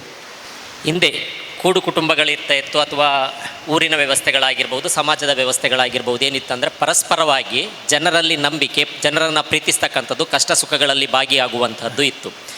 ಹಾಗಾಗಿ ಜನರನ್ನು ಪ್ರೀತಿಸ್ತಾ ಇದ್ವಿ. ವಸ್ತುಗಳು ಯಾವುದೋ ಒಂದು ವಸ್ತು ಬೇಕು ಅಂದರೆ ಆ ಮನೆಯಿಂದ, ನೆರೆಮನೆಯಿಂದ ತಂದ್ರೂ ಕೂಡ ಅದನ್ನು ಬಳಕೆ ಮಾಡಿಕೊಳ್ತಾ ಇದ್ವಿ ಅಷ್ಟೇ. ಈಗ ಏನಾಗಿದೆ ಅಂದರೆ, ಈಗ ಆಧುನಿಕ ಕಾಲದಲ್ಲಿ ವಸ್ತುಗಳನ್ನು ಪ್ರೀತಿಸ್ತಾ ಇದ್ದೇವೆ, ಜನರನ್ನು ಬಳಕೆ ಮಾಡಿಕೊಳ್ತಾ ಇದ್ದೇವೆ. ನನಗೆ ಇವತ್ತು ಬೇಕು, ಅವರಿಂದ ಏನೋ ಉಪಯೋಗ ಇದೆ ಅಂದರೆ ಮಾತ್ರ ನಾನು ಅವ್ರ ಹತ್ರ ಮಾತನಾಡುವುದು, ಮತ್ತೆ ನನಗೆ ಅವರ ಅಗತ್ಯ ಇಲ್ಲ. ಆದರೆ ಆ ವಸ್ತುವನ್ನು ನಾನು ಹೆಚ್ಚಾಗಿ ಪ್ರೀತಿಸ್ತೇನೆ, ಯಾಕಂದರೆ ನಾನು ಅದನ್ನು ಬಳಕೆ ಮಾಡಿಕೊಳ್ಬೇಕು ಅಂತ. ಇಂತಹ ಮನೋಭಾವನೆ ಈಗಿನ, ಅದು ಒಳ್ಳೆಯದೋ ಕೆಟ್ಟದ್ದೋ ಗೊತ್ತಿಲ್ಲ, ಅದು ನಾವು ಅಥವಾ ಶಿಕ್ಷಣದಿಂದ ಆಯಿತೋ ಅಥವಾ ವ್ಯವಸ್ಥೆಯಿಂದ ಆಯಿತೋ ಮತ್ತೊಂದರಿಂದ ಆಯಿತೋ ಗೊತ್ತಿಲ್ಲ, ಈ ರೀತಿಯ ಮನೋಭಾವನೆಗಳು ಹೆಚ್ಚಾಗಿ ಇದೆ ಎಂಬುದು ನನ್ನ ಅಭಿಪ್ರಾಯ. ನಿಮ್ಮ ಇದನ್ನು ಹೆಚ್ಚು ಕೂತ್ಕೊಳ್ಳಿ, ವಿಶದೀಕರಿಸಬೇಕಾದ್ರೆ ಇನ್ನೊಂದು ಹೇಳ್ತೇನೆ. ಮುಂಚೆ ಯಾವುದೇ ಒಂದು ಊರಿನಲ್ಲಿ ಜಾತ್ರೆ ಆದಾಗ ಕೊಡಿ ಏರಿದರೆ ಆಮೇಲೆ ಆ ಊರಿನಲ್ಲಿ ಬೇರೆ ಯಾವುದೇ ಕಾರ್ಯಕ್ರಮ ಇಟ್ಕೊಳ್ಳೋ ಹಾಗಿಲ್ಲ ಮನೆಯಲ್ಲಿ. ಈ ಪದ್ಧತಿ ಈಗಲೂ ಇದೆ ಅಲ್ವಾ? ಯಾಕಿತ್ತಿದು? ಊರವರೆಲ್ಲ ಸೇರಿ ದೇವಸ್ಥಾನದ ಕಾರ್ಯಕ್ರಮ ಆಗಬೇಕು, ಹಾಗಾಗಿ ನಮ್ಮ ಕಾರ್ಯಕ್ರಮ ಮನೆಯಲ್ಲಿ ಯಾವುದೂ ಇಟ್ಕೊಳ್ಳಿಕ್ಕಿಲ್ಲ. ನಾವು ಮನೆಯವರು ನಮ್ಮಷ್ಟಕ್ಕೆ ಮಾಡ್ಕೊಳ್ಬಹುದಲ್ಲ, ದೇವಸ್ಥಾನದಲ್ಲಿ ನಡೀತಾ ಇರಲಿ, ನಮ್ಮ ಮನೆಯಲ್ಲಿ ನಾವು ಮಾಡ್ಕೊಳ್ತೀವಿ. ಈ ರೀತಿ ಯಾಕಿತ್ತು?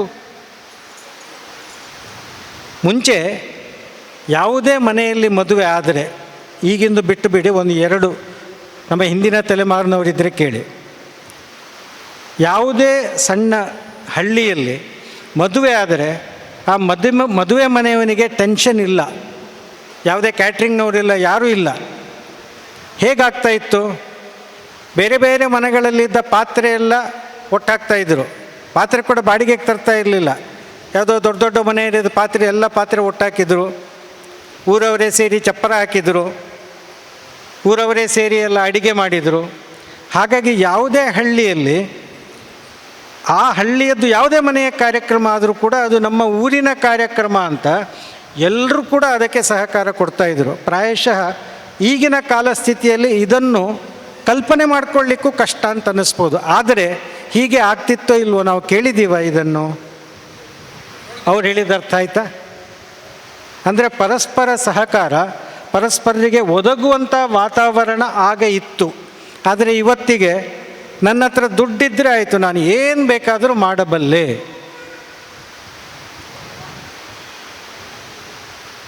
ಸರಿಯಾ? ಹೆಣ್ಣಿನ ಕಡೆಯವರು ಎಲ್ಲರೂ ಕೂಡ ಸಾಮಾನ್ಯವಾದಂಥ ಒಂದು ಪಂಚೆ ಬನ್ಯನ್ ಹಾಕ್ಕೊಂಡು ಎಲ್ಲರೂ ಕೂಡ ವಾಲಂಟಿಯರ್ ಆಗಿ ಕೆಲಸ ಮಾಡಲಿಕ್ಕೆ ಬೇಕಾದಂಥ ವೇಷಭೂಷಣ ಅವ್ರದ್ದಿತ್ತು. ಇವತ್ತಿಗೆ ಹೆಣ್ಣಿನ ಕಡೆಯವ್ರದ್ದು ವೇಷಭೂಷಣ ಹೇಗಿದೆ? ಗಂಡಿನ ಕಡೆಯವರಿಗಿಂತ ಜೋರಾಗಿದೆ. ಜೊತೆಗೆ ಇನ್ನೂ ಒಂದು ಕೆಲವು ಕಡೆಯಲ್ಲಿ ಬ್ಯಾಜು ಹಾಕ್ತಾರೆ. ಎಂಥದ್ದು? ವಧು ಪಕ್ಷ.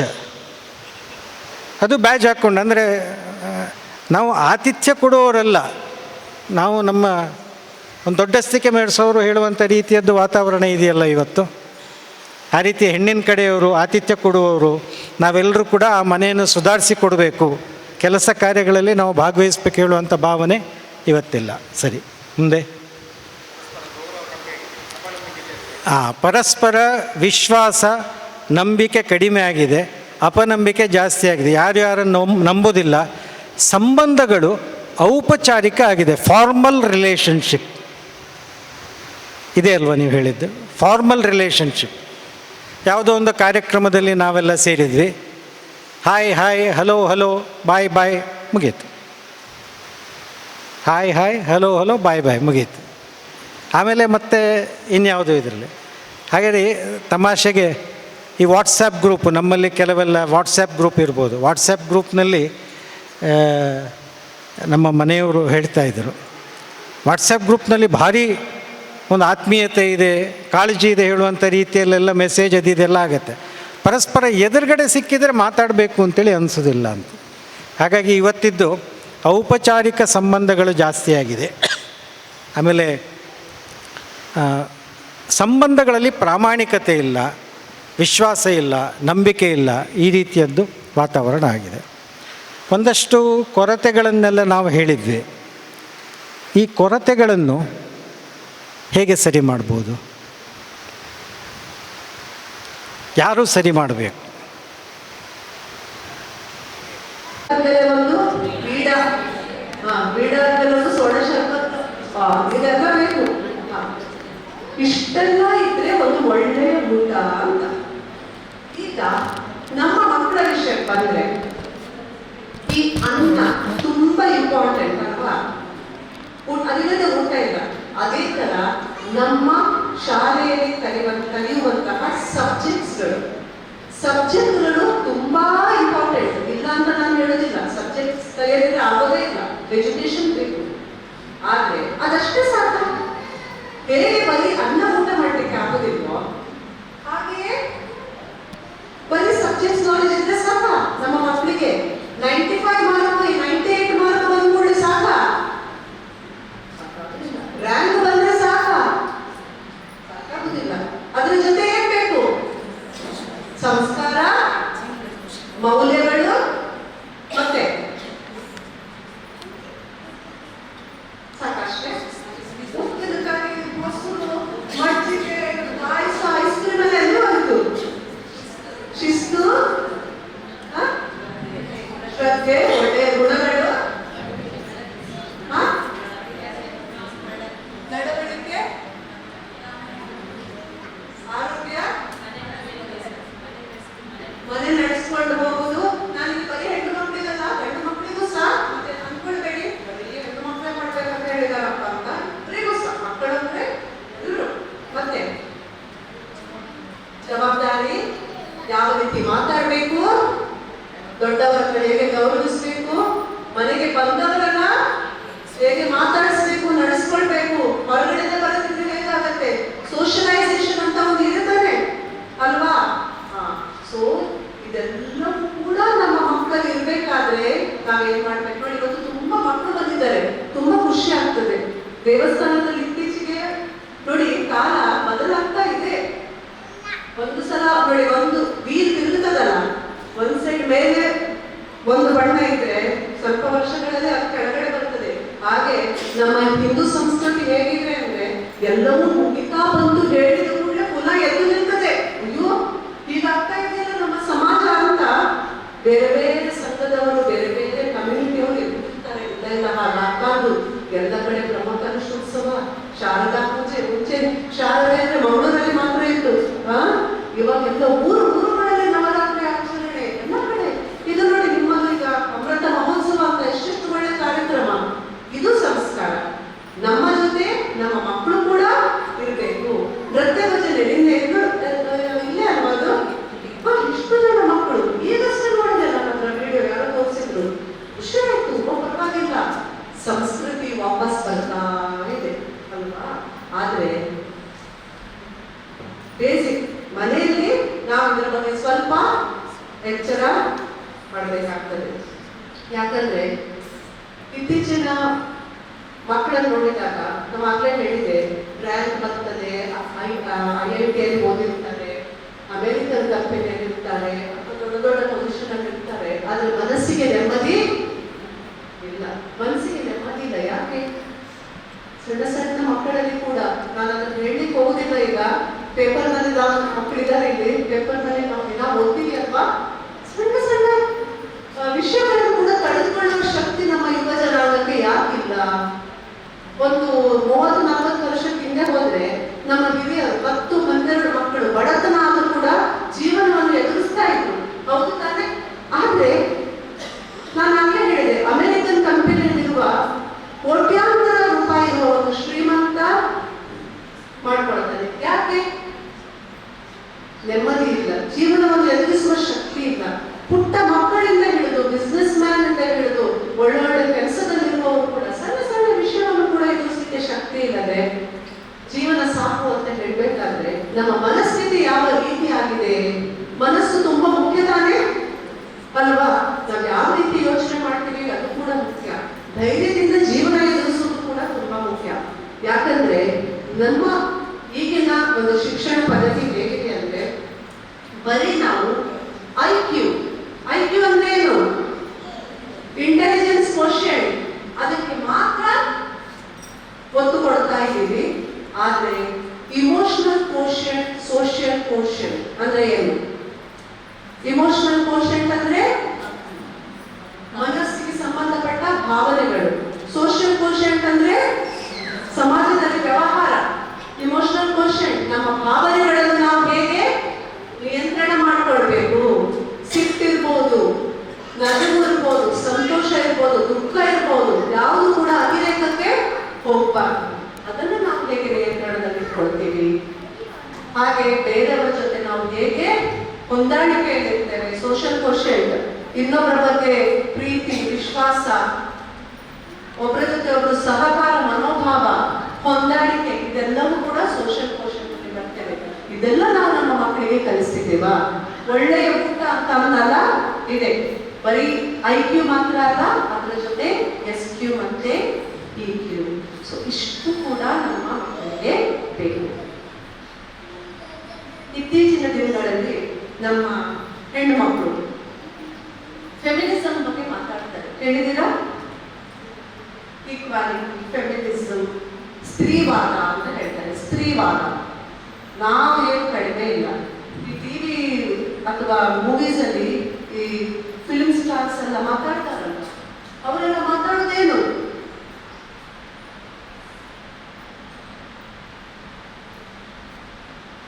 ಇದೇ ಮಾತಾಡ್ತಾರೆ. ಅಂದ್ರೆ ನಾವು ಯಾರಿಗೇನು ಕಡಿಮೆ ಇಲ್ಲ, ನಾವು ಗಂಡಸರಿಗಿಂತ ಕಡಿಮೆ ಇಲ್ಲ.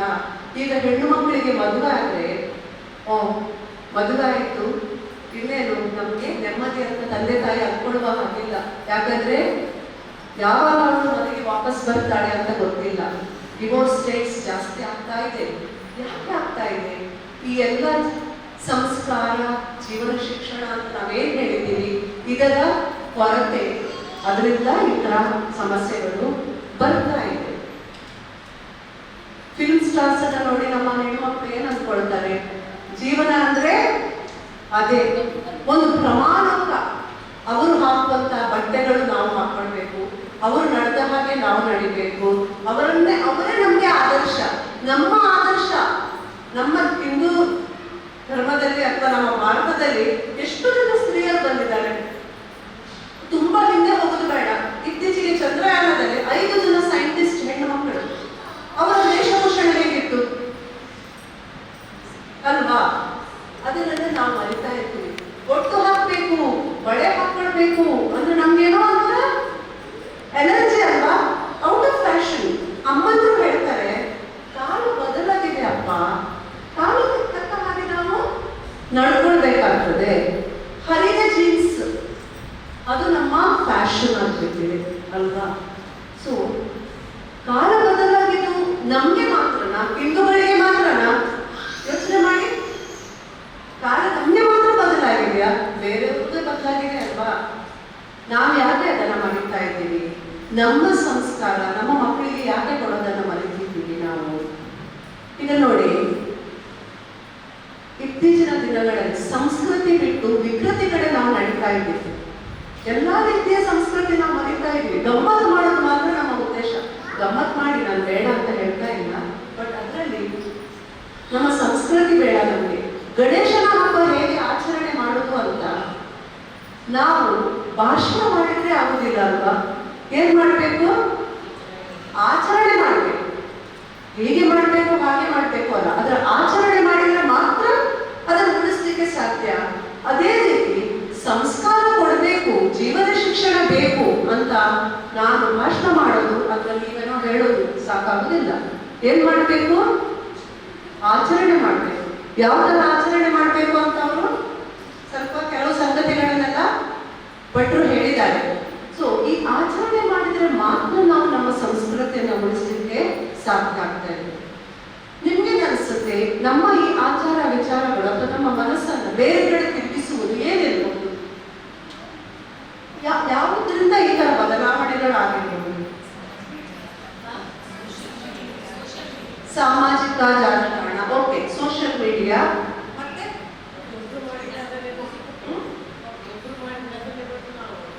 ಒಬ್ರು ಮಾಡಿದ್ದನ್ನು ನೋಡಿ ನಾವು ಸಹ ಹಾಗೆ ಮಾಡಬೇಕು ಅಂತ. ಸರಿ, ಮತ್ತೆ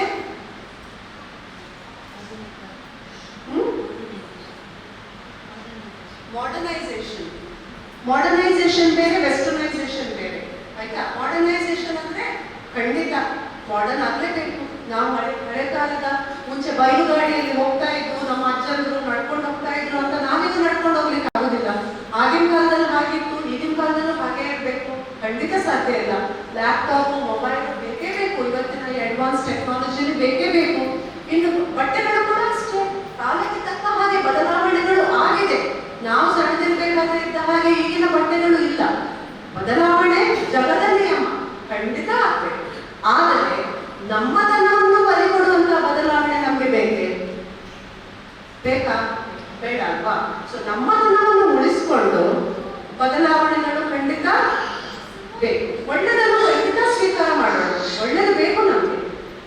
ಅವ್ರು ಬೇಡವೇ ಬೇಡ ಅಂತ ನಾವು ಯಾವುದೇ ಒಂದು ಸಂಸ್ಕೃತಿಯನ್ನು ದೂಷಣೆ ಮಾಡೋದೇನು ಬೇಡ. ಅವರ ಸಂಸ್ಕೃತಿ ಅವರಿಗೆ ಹೆಚ್ಚು, ಹಾಗೆ ನಮ್ಮ ಸಂಸ್ಕೃತಿ ಅಂದ್ರೆ ನಾವು ಬದಲಾವಣೆ ತರೋದು ಬೇಡ, ಉಳಿಸುವಂತ ಬದಲಾವಣೆಗಳನ್ನ ಮಾಡ್ಬೋದು ನಾವು. ಮಾಡರ್ನೈಸೇಷನ್, ಓಕೆ, ಕೆಲವು ಸಂಗತಿಗಳು ಬೇಕು. ಇನ್ನು ಈಗ ಉದಾಹರಣೆ ಹೇಳೋದಾದ್ರೆ ಇಂಗ್ಲಿಷ್ ಭಾಷೆ ಬ್ರಿಟಿಷ್ ಹೋದ ಮೇಲೆ ನಮಗೆ ಕೊಟ್ಟದೊಂದು ದೊಡ್ಡ ಆಸ್ತಿಯ ಇನ್ನು ಸಹ ಅವರ ಅಡಿಯಾಳಾಗಿರ್ಲಿಕ್ಕೆ ನಮ್ಗೆ ಅವರು ಮಾಡರ್ನ್ ಎಜುಕೇಶನ್ ಸಿಸ್ಟಮ್ ತಂದುಬಿಟ್ರು. ನಮ್ಮ ಗುರುಕುಲ ಹೋಗಿ ಅವರದ್ದು ಎಜುಕೇಶನ್ ಸಿಸ್ಟಮ್ ತಂದು ಲಾರ್ಡ್ ಮೆಕಾಲೆ ಹೇಳಿದ್ದಾರೆ, ಇವರನ್ನು ದಾಸರನ್ನು ಹಾಗೆ ಮಾಡಲಿಕ್ಕೆ ನಮ್ಮ ಎಜುಕೇಶನ್ ಸಿಸ್ಟಮ್ ಸಾಕು. ಸೊ ನಮ್ಮ ಎಜುಕೇಶನ್ ಸಿಸ್ಟಮ್ ಆಗಿದೆ, ಇಂಗ್ಲಿಷ್ ಬೇಕೇ ಬೇಕು, ಅಫಿಷಿಯಲ್ ಲ್ಯಾಂಗ್ವೇಜ್ ಆಗಿಬಿಟ್ಟಿದೆ. ಹಾಗಂತ ನಾವು ಇಂಗ್ಲಿಷನ್ನು ದೂಷಣೆ ಮಾಡಿಕೊಂಡು ಇಂಗ್ಲಿಷ್ ಬೇಡವೇ ಬೇಡ ಹೇಳಲಿಕ್ಕೂ ಆಗೋದಿಲ್ಲ. ಆದರೆ ವ್ಯವಹಾರಕ್ಕೆ ಇರಲಿ, ಆದರೆ ಮನೆಯಲ್ಲಿ ನಾವು ಯಾವ ಭಾಷೆ ಮಾತಾಡಬೇಕು? ನಮ್ಮ ಮಾತೃಭಾಷೆ. ಈಗ ಎಷ್ಟೋ ಕಡೆ ನೋಡ್ತೀವಿ ಮಕ್ಕಳ ಹತ್ರ ಇಂಗ್ಲಿಷ್ ಮಾತಾಡೋದು ಮನೆಯಲ್ಲಿ, ಯಾಕಂದ್ರೆ ಇಂಗ್ಲಿಷ್ ಕಲಿಬೇಕಲ್ಲ. ಮಾತೃಭಾಷೆ ಕಲಿಯೋದ್ರ ತೊಂದರೆ ಇಲ್ಲ, ಇಂಗ್ಲಿಷ್ ಬೇಕು. ಮಮ್ಮಿ ಡ್ಯಾಡಿ ಸಂಸ್ಕೃತಿ, ಅಂಕಲ್ ಆಂಟಿ ಸಂಸ್ಕೃತಿ ಅಲ್ವಾ? ಇನ್ನೊಂದು ಈ ಜಾಯಿಂಟ್ ಫ್ಯಾಮಿಲಿ ಇತ್ತು, ಇವಾಗ ನ್ಯೂಕ್ಲಿಯರ್ ಫ್ಯಾಮಿಲಿ ಆಗಿದೆ. ಅಪ್ಪ ಮಾತ್ರ ಇರ್ತಾರೆ, ಮಕ್ಕಳು ಮಾತ್ರ ಇರ್ತಾರೆ, ಅಪ್ಪ ಅಮ್ಮನಿಗೆ ಪುರ್ಸತ್ತಿಲ್ಲ. ಈ ಊರುಗಳಲ್ಲಿ ಅಷ್ಟು ಅನಿಸೋದಿಲ್ಲ, ಆದ್ರೆ ಹೊರಗಡೆ ಬೆಂಗಳೂರು ದೂರ ಇದ್ದಲ್ಲಿ ಏನಾಗುತ್ತೆ, ಪುರ್ಸತ್ತಿಲ್ಲದಾಗ ಕೆಲಸದವರ ಹತ್ರ ಬಿಟ್ಟು ಹೋಗ್ತಾರೆ. ಇನ್ನು ಸಂಸ್ಕಾರ ಎಲ್ಲಿಂದ ಕೊಡೋದು ಮಕ್ಕಳಿಗೆ? ಮೊನ್ನೆ ಮುಂಬೈಗೆ ಹೋದಾಗ ನನ್ನ ಒಬ್ಬರು ಸ್ನೇಹಿತ ಸಿಕ್ಕಿದ್ರು. ಅವ್ರು ಹೇಳ್ತಾರೆ, ಈಗ ಈಗಿನ ಹೆಣ್ಣು ಮಕ್ಕಳಿಗೆ ಮುಂಬೈನಲ್ಲಿ ಯಾವ ಥರ ಆಗಿದೆ ಅಂದರೆ ಮಕ್ಕಳೇ ಬೇಡ ಅಂತ ಕಲಿಯೋರಿಗೆ. ಆಗ ನಾನೇನು ಹೇಳಿದೆ, ಜನ್ಮ ಇರುವಂಥ ಒಂದು ಮಕ್ಕಳಿಗೆ ಜನ್ಮ ಕೊಡುವಂಥ ಒಂದು ಸಾಮರ್ಥ್ಯ ನಮ್ಮಲ್ಲಿದೆ ಅಂತ. ಅಲ್ಲಿ ಏನಾಗ್ತಾ ಇದೆ, ಬಾಂಬೆಯಲ್ಲಿ ಮಾತ್ರ ಅಲ್ಲ, ಎಲ್ಲ ಕಡೆ ಹೆಚ್ಚು ಬರ್ತಾ ಇದೆ, ಮಕ್ಕಳೇ ಬೇಡ. ಮಕ್ಕಳು ಅಂದರೆ ಒಂದು ವರ್ಷ ಅಲ್ಲಿ ವೇಸ್ಟ್ ಅಲ್ವಾ? ಕರಿಯರಿಗೆ ತುಂಬ ಪೆಟ್ಟು ಹೊಡೆತ. ಅವಳ ಅದರೊಂದು ವಿಶೇಷ ಅಂತ ಏನಿಲ್ಲ, ಅದೊಂದು ಸಹಜ ಸ್ಥಿತಿ ಆಗಿಬಿಟ್ಟಿದೆ. ಇನ್ನು ಮಕ್ಕಳೇನಾದರೂ ಆದರೂ ಕೂಡ ಮೆಟರ್ನಿಟಿ ಲೀವ್ ಆದ ಕೂಡಲೇ ಪ್ಲೇ ಹೋಮಿಗೆ ಬೇಬಿ ಸಿಟ್ಟಿಗೆ ಹಾಕಿ ಅವರು ಅಲ್ಲ, ಈಗಿನ ಪರಿಸ್ಥಿತಿಗೆ ಅಗತ್ಯ ಇದೆ ಅದು. ಆದ್ರೂ ನಾನು ಇಲ್ಲ ಅಂತ ಹೇಳೋದಲ್ಲ, ತಪ್ಪು ಸರಿ ಅಲ್ಲ ವಿಷಯ. ಆದರೆ ಅದರಿಂದಾಗಿ ಕೂಡ ಅದು ಒಂದು ಕಾರಣ ಆಗ್ಬಿಟ್ಟಿದೆ. ಮಕ್ಕಳನ್ನ ಹೀಗೆ ಯಾರ್ಯಾರು ಎಷ್ಟೆಲ್ಲ ಸಮಸ್ಯೆಗಳು ಬರ್ತದೆ, ಮಕ್ಕಳ ಸಮಸ್ಯೆ ಅರ್ಥ ಆಗೋದು 13 ವರ್ಷ ಆದಾಗ, 12-13 ಟೀನೇಜ್ ಅಂತ ಬರುತ್ತಲ್ಲ, ಆಗ ಅರ್ಥ ಆಗತ್ತೆ ಮಕ್ಕಳ ಸಮಸ್ಯೆಗಳು. ಆಗ ಬರ್ತಾರೆ ಕೌನ್ಸಲಿಂಗಿಗೆ ಕರ್ಕೊಂಡು. ಏನ್ ಮಾಡ್ಲಿಕ್ಕೆ ಸಾಧ್ಯ ಅಲ್ವಾ? ಹಾಗಾಗಿ ನಾವಿದ್ರ ಬಗ್ಗೆ ಗಂಭೀರವಾಗಿ ಯೋಚನೆ ಮಾಡಬೇಕು. ಒಂದು ಮಗು ಈ ಪ್ರಪಂಚಕ್ಕೆ ಬಂದಾಗ ಎಲ್ಲವೂ ಹೊಸ್ತು. ಇಲ್ಲಿದು ಗಾಳಿ, ಬೆಳಕು, ಶಬ್ದ ಎಲ್ಲವೂ ಹೊಸ್ತು. ಸ್ಪರ್ಶ, ಅದಕ್ಕೆ ಏನಾಗ್ತಾ ಇದೆ ಅಂತ ಅದು ಬೆರಳುಗಳನ್ನ ದೂರದಿಂದ ನೋಡ್ತಾ ಇರ್ತದೆ. ಸೊ ಮೊದಲನೇ ಅನುಭವ ಯಾರಿಂದ ಪಡ್ಕೊಳ್ತದೆ? ಅಪ್ಪ ಅಮ್ಮನಿಂದ ಪಡ್ಕೊಳ್ತದೆ, ಮತ್ತೆ ಮನೆಯಲ್ಲಿರುವ ಇತರರು, ಆಮೇಲೆ ದೊಡ್ಡದಾಗ್ತಾ ಅಕ್ಕಪಕ್ಕದ ಮನೆಯವರು, ಸಂಬಂಧಿಕರು, ಶಾಲೆ, ಟೀಚರ್ಸು, ಫ್ರೆಂಡ್ಸ್. ಯಾವ ರೀತಿಯ ಅನುಭವಗಳಾಗ್ತದೋ ಅದೇ ರೀತಿಯ ಮಗು ಬೆಳೀತಾ ಹೋಗ್ತದೆ, ಅದರ ವ್ಯಕ್ತಿತ್ವ ಬೆಳೀತಾ ಹೋಗ್ತದೆ. ಜೆನೆಟಿಕಲ್ ಫ್ಯಾಕ್ಟರ್ಸ್ ಅಂತೂ ಇದೇ ಇದೆ. ಜೀನ್ಸ್ ಅಂತ ಹೇಳ್ತೀವಲ್ಲ, ಕೆಲವು ಸಲ ನಾವು ಹೇಳ್ತೀವಿ ಅಪ್ಪ ಭಯಂಕರ ಸಿಟ್ಟು ಅಪ್ಪನ ಹಾಗೆ ಅಲ್ವಾ, ಹಾ ಸೇಮ್ ಅವರ ಅಜ್ಜ ಹೀಗೇ ಮಾಡ್ತಿದ್ರು, ಸ್ಟೈಲ್ ಎಲ್ಲ ಅಜ್ಜಂದೇ ಹೇಳ್ತೀವ, ಹಾ ಅದು ಜೀನ್ಸ್ ಫ್ಯಾಕ್ಟರ್ಸ್. ಕೆಲವೆಲ್ಲ ಸ್ವಭಾವಗಳು ಬರುತ್ತೆ, ಆದ್ರೆ ಅದನ್ನು ಕೂಡ ನಾವು ಬದಲಾವಣೆ ಮಾಡಲಿಕ್ಕೆ ಸಾಧ್ಯ, ಅದು ನಮ್ಮ ಕೈಯಲ್ಲಿದೆ. ಸೊ ಅಂಥದ್ರಲ್ಲಿ ಈ ಸಣ್ಣ ಮಕ್ಕಳಿಗೆ ಅಪ್ಪ ಅಮ್ಮನ ಅಗತ್ಯ ತುಂಬಾ ಇರ್ತದೆ. ನಾವು ಅವರನ್ನು ಹಾಗೆ ಬಿಟ್ಟರೆ ಸಮಸ್ಯೆಗಳು ಜಾಸ್ತಿ ಆಗ್ತಾ ಹೋಗ್ತದೆ. ಮಕ್ಕಳ ಬಗ್ಗೆ ಮಾತಾಡಿದ್ರೆ ನಮಗೆ ಒಂದು ಇಡೀ ದಿನ ಬೇಕಾಗ್ತದೆ. ಸೊ ಅದೊಂದು ಮಧ್ಯ ನೀಡೋಣ. ಸದ್ಯಕ್ಕೆ ನಮ್ಮ ಮನೆಯ ವಿಷಯಕ್ಕೆ ಬಂದ್ರೆ, ನಾನು ಸ್ವಲ್ಪ ಕೆಲವು ಸಂಗತಿಗಳನ್ನ ಈಗ ಹೇಳಿದ್ದೀನಿ. ನಿಮ್ಗೆ ನಾವು ಕೇಳಬೇಕು ಮಾಡಬೇಕು ಅಂತ ಇದ್ರೆ ಪ್ರಶ್ನೆಗಳನ್ನ ಕೇಳಬಹುದು. ಒಂದು ಪಾಸ್ ಕೊಡೋಣ. ಏನಾದ್ರೂ ಇದೆಯಾ? ಇಲ್ಲಾಂದ್ರೆ ನಾನು ಮುಂದುವರಿಸ್ತೀನಿ. ಏನಾದ್ರು ಕೇಳಲಿಕ್ಕಿದ್ಯಾ? ಕೇಳ್ಬೋದು. ಕೈ ಎತ್ತಿ, ಎಷ್ಟು?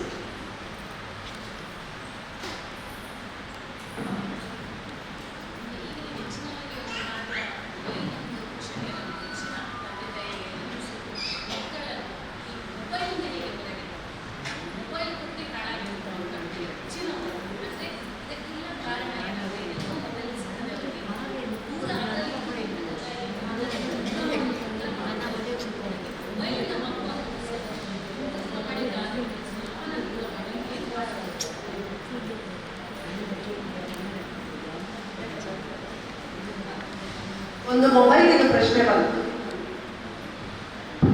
ಮೇಡಮ್, ಈಗ ಮಹಿಳೆ ಇದ್ದಾಳೆ, ಯಾಕಂದ್ರೆ ಅವಳೊಂದು ವಿಧವೆ ಆಗ್ತಾಳೆ. ಯಾಕಂದ್ರೆ ಕೆಲವು ತುಂಬಾ ಬೇಸರ ಸಂಗತಿಯಾಗಿ ನಾನು ಇವತ್ತು ಹೇಳುತ್ತಿದ್ದು, ಕೆಲವೊಮ್ಮೆ 30 ವರ್ಷ ಆಗ್ಬೋದು ಆ ಮಹಿಳೆಗೆ, ನನ್ನ ಪ್ರಯತ್ನವೂ ಸಹ ವಿಡೋ ಆಗ್ತಾರೆ.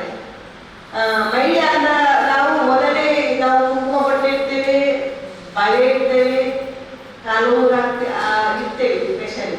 ಆದರೆ ಆ ಒಂದು ಯಾತ್ರೆಯಲ್ಲಿ ಇರುವಾಗ ಆ ಮಹಿಳೆಗೆ ಹೋಗಿ ಅದರೆಲ್ಲ ಹೊಡೆಯುವುದು ತೆಗೆಯುವುದು, ಅದು ತುಂಬಾ ನನಗೆ ಎಲ್ಲ ಕಡೆಗೆ ಹೋದಾಗ ಆ ಮಹಿಳೆ ಯಾತ್ರೆಯನ್ನು ನೋಡ್ಲಿಕ್ಕೆ ಆಗ್ತಿಲ್ಲ. ಅದು ಖಂಡಿತವಾಗಿ ಅದನ್ನು ಏನಾದರೂ ಮಾಡಿದ್ರೆ ನನಗೆ ಒಂದು ತುಂಬಾ ಬೇಸರದ ವಿಷಯ. ನನಗೆ ನಾನು ಎಷ್ಟು ಕಡೆ ಕೂಗಿದು ಉಂಟು, ಯಾಕಂದ್ರೆ ಸಣ್ಣ ಪ್ರಾಯದ ಒಂದು ಮಕ್ಕಳು ಇದಾಗುವ ಯಾತ್ರೆ. ಹೌದು, 2 ಪ್ರಶ್ನೆಗಳಿದೆ ನೋಡಿ. ಮಹಿಳೆಯರ ಬಗ್ಗೆ ಹೇಳಿದ್ರು, ನಾವು ಮಹಿಳೆಯರಾಗಿ ಇದನ್ನು ನಾವೇ ಯೋಚನೆ ಮಾಡಬೇಕು. ಆಗ್ಲೇ ಹೇಳಿದೆ, ಬಾಯಲ್ಲಿ ಹೇಳಿದ್ರೆ ಆಗೋದಿಲ್ಲ, ಆಚರಣೆಯಲ್ಲಿ ನಾವು ತರಬೇಕು. ನನ್ನ ಸ್ವಂತದ ವಿಚಾರಕ್ಕೆ ಬಂದ್ರೆ, ನನ್ನ ಅಮ್ಮ ಕೂಡ ಹಾಗೆ ಇದ್ರು, ನಾನು ಕೂಡ ಯಾವುದೇ ಮನೆಗೆ ನಮ್ಮ ಮನೆಗೆ ಯಾರಾದ್ರೂ ಬಂದ್ರೆ, ಮನೆಯಲ್ಲಿ ಪೂಜೆ ಆದಾಗ ನಮ್ಮಲ್ಲಿ ಒಂದು ಉಡಿ ಕೊಡ್ತಾರಲ್ಲ, ಅದು ನಾವು ಕ್ರಮದ ಪ್ರಕಾರ ನಮ್ಮ ಹಿರಿಯರು ಮಾಡ್ಕೊಂಡೇ ಬಂದಿದ್ದಾರೆ. ಮದುವೆ ಆಗದ ಗಂಡ ತೀರಿ ಹೋದ ಹೆಂಗಸರಿಗೆ ಕೊಡೋದಿಲ್ಲ. ಆದ್ರೆ ನನ್ನ ಅಮ್ಮ ಹಾಗೆ ಮಾಡ್ತಿರ್ಲಿಲ್ಲ. ಅವರು ಅಂಥವರಿಗೂ ಉಡಿ ತುಂಬಿಸ್ತಾ ಇದ್ರು. ಅದನ್ನು ನಾವು ನೋಡಿ ಕಲ್ತದ್ದು. ನೋಡಿ, ಮಕ್ಕಳು ನೋಡಿ ಕಲಿತಾರೆ ಅನ್ನೋದಕ್ಕೆ ಇದೊಂದು ಸಾಕ್ಷಿ. ಸೊ ನಾವು ಅದನ್ನ ಬದಲಾವಣೆ ನಾವು ತರಬೇಕು ಸಮಾಜದಲ್ಲಿ. ಎಷ್ಟೋ ಅನಿಷ್ಟ ಪದ್ಧತಿಗಳು ನಮ್ಮ ಸಮಾಜದಲ್ಲಿ ಇತ್ತು, ಈಗಲೂ ಕೆಲವು ಕಡೆ ಇದೆ. ಬಾಲ್ಯ ವಿವಾಹ ಮಾಡಬಾರ್ದು ಅಂತ ಈಗಲೂ ಇದೆ. ಆದ್ರೆ ಬದಲಾವಣೆ ಹೇಗೆ ತರೋದು? ನಾವು ಅದನ್ನ ಪಾಲನೆ ಮಾಡಿದ್ರೆ ಮಾತ್ರ. ಸೊ ನಮ್ಮ ಮನೆಯಲ್ಲಿ ಯಾರಾದ್ರೂ ಇದ್ರೆ ನಾನು ಕೊಡ್ತೇನೆ, ಉಡಿ ಕೊಡ್ತೇನೆ. ಇತ್ತೀಚೆಗೆ ನನ್ನ ಸಂಬಂಧಿಕರೊಬ್ರು ಜಸ್ಟ್ 1 ವರ್ಷದಿಂದ ಗಂಡ ತೀರಿಕೊಂಡಿದ್ರು, ಒಂದು 35-40 ವರ್ಷ. ಅವರು ಬಂದಿದ್ರು ಮನೆಗೆ. ನಾನು ಎಲ್ಲರಿಗೂ ಹೀಗೆ ಕುಂಕುಮ ಉಡಿಯನ್ನು ಕೊಡುವಾಗ ಅವ್ರು ಒಂದು ಹೆಚ್ಚು ತಿಂದೇ ಹೋದ್ರು. ನಾನು ಅವರನ್ನು ಕರೆದು ಬನ್ನಿ ಅಂತ ಹೇಳಿದೆ. ಬೇಡ ಅಂತ ಅವ್ರು ಹೇಳಿದಾಗ,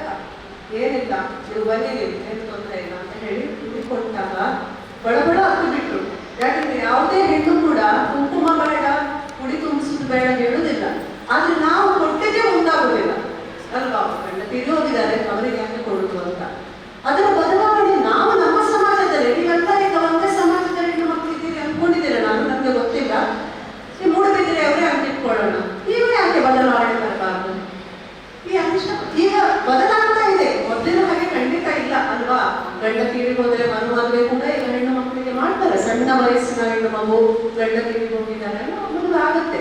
ಆದ್ರೆ ಈ ಬದಲಾವಣೆಗಳನ್ನು ನಾವು ತರಬಹುದು. ನಾನೆಷ್ಟೋ ನಮ್ಮ ಕಳಸದಲ್ಲಿ ವನಜಾತ ಅಂತ ಒಬ್ಬರಿದ್ರು, ತುಂಬಾ ಆತ್ಮೀಯರು, ವಯಸ್ಸಾಗಿದೆ, ಗಂಡ ತೀರಿಬಹುದು. ನಮ್ಮನವರು ಒಂದು ಮಾತಾಡಿದ್ರು, ವನಜಾತ ನೀವು ಮೊದಲು ಹೇಗಿದ್ರು ಈಗಲೂ ಹಾಗೆ ಇರಬೇಕು, ನೀವು ಕುಂಕುಮ ಕರಿಮಣಿ ಎಲ್ಲ ತೆಗಿಬೇಡಿ, ಹಾಗೆ ಅದು ನಮ್ಗೆ ನೋಡ್ಲಿಕ್ಕೆ ಆಗೋದಿಲ್ಲ ಅವ್ರು ಆ ಥರ ಇದ್ರೆ ಅಂತ.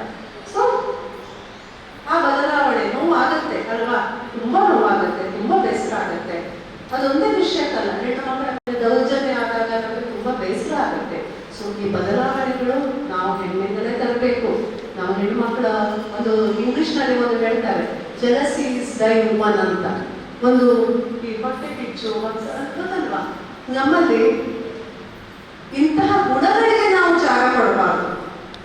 ನೆಗೆಟಿವಿಟೀಸ್ ಅಂತ ನಾವು ಏನು ಹೇಳ್ತೀವಿ, ಆ ನೆಗೆಟಿವಿಟೀಸ್ ನಮ್ಮಲ್ಲಿ ಒಳಗಿಟ್ಕೊಂಡ್ರೆ ಇನ್ನೊಬ್ಬರ ಬಗ್ಗೆ ಮತ್ಸರ, ಇನ್ನೊಬ್ಬರ ಕಂಡ್ರೆ ಏನೋ ಒಂಥರ ಸಿಟ್ಟು, ಅಸಹನೆ, ಇದೆಲ್ಲ ಗುಣಗಳು ನಮ್ಮಲ್ಲಿ ತುಂಬಿಕೊಂಡ್ರೆ ಏನಾಗತ್ತೆ, ಅದರಿಂದ ಹಾನಿ ಆಗೋದು ಅವರಿಗಲ್ಲ, ಹಾನಿ ಆಗೋದು ನಮಗೆ.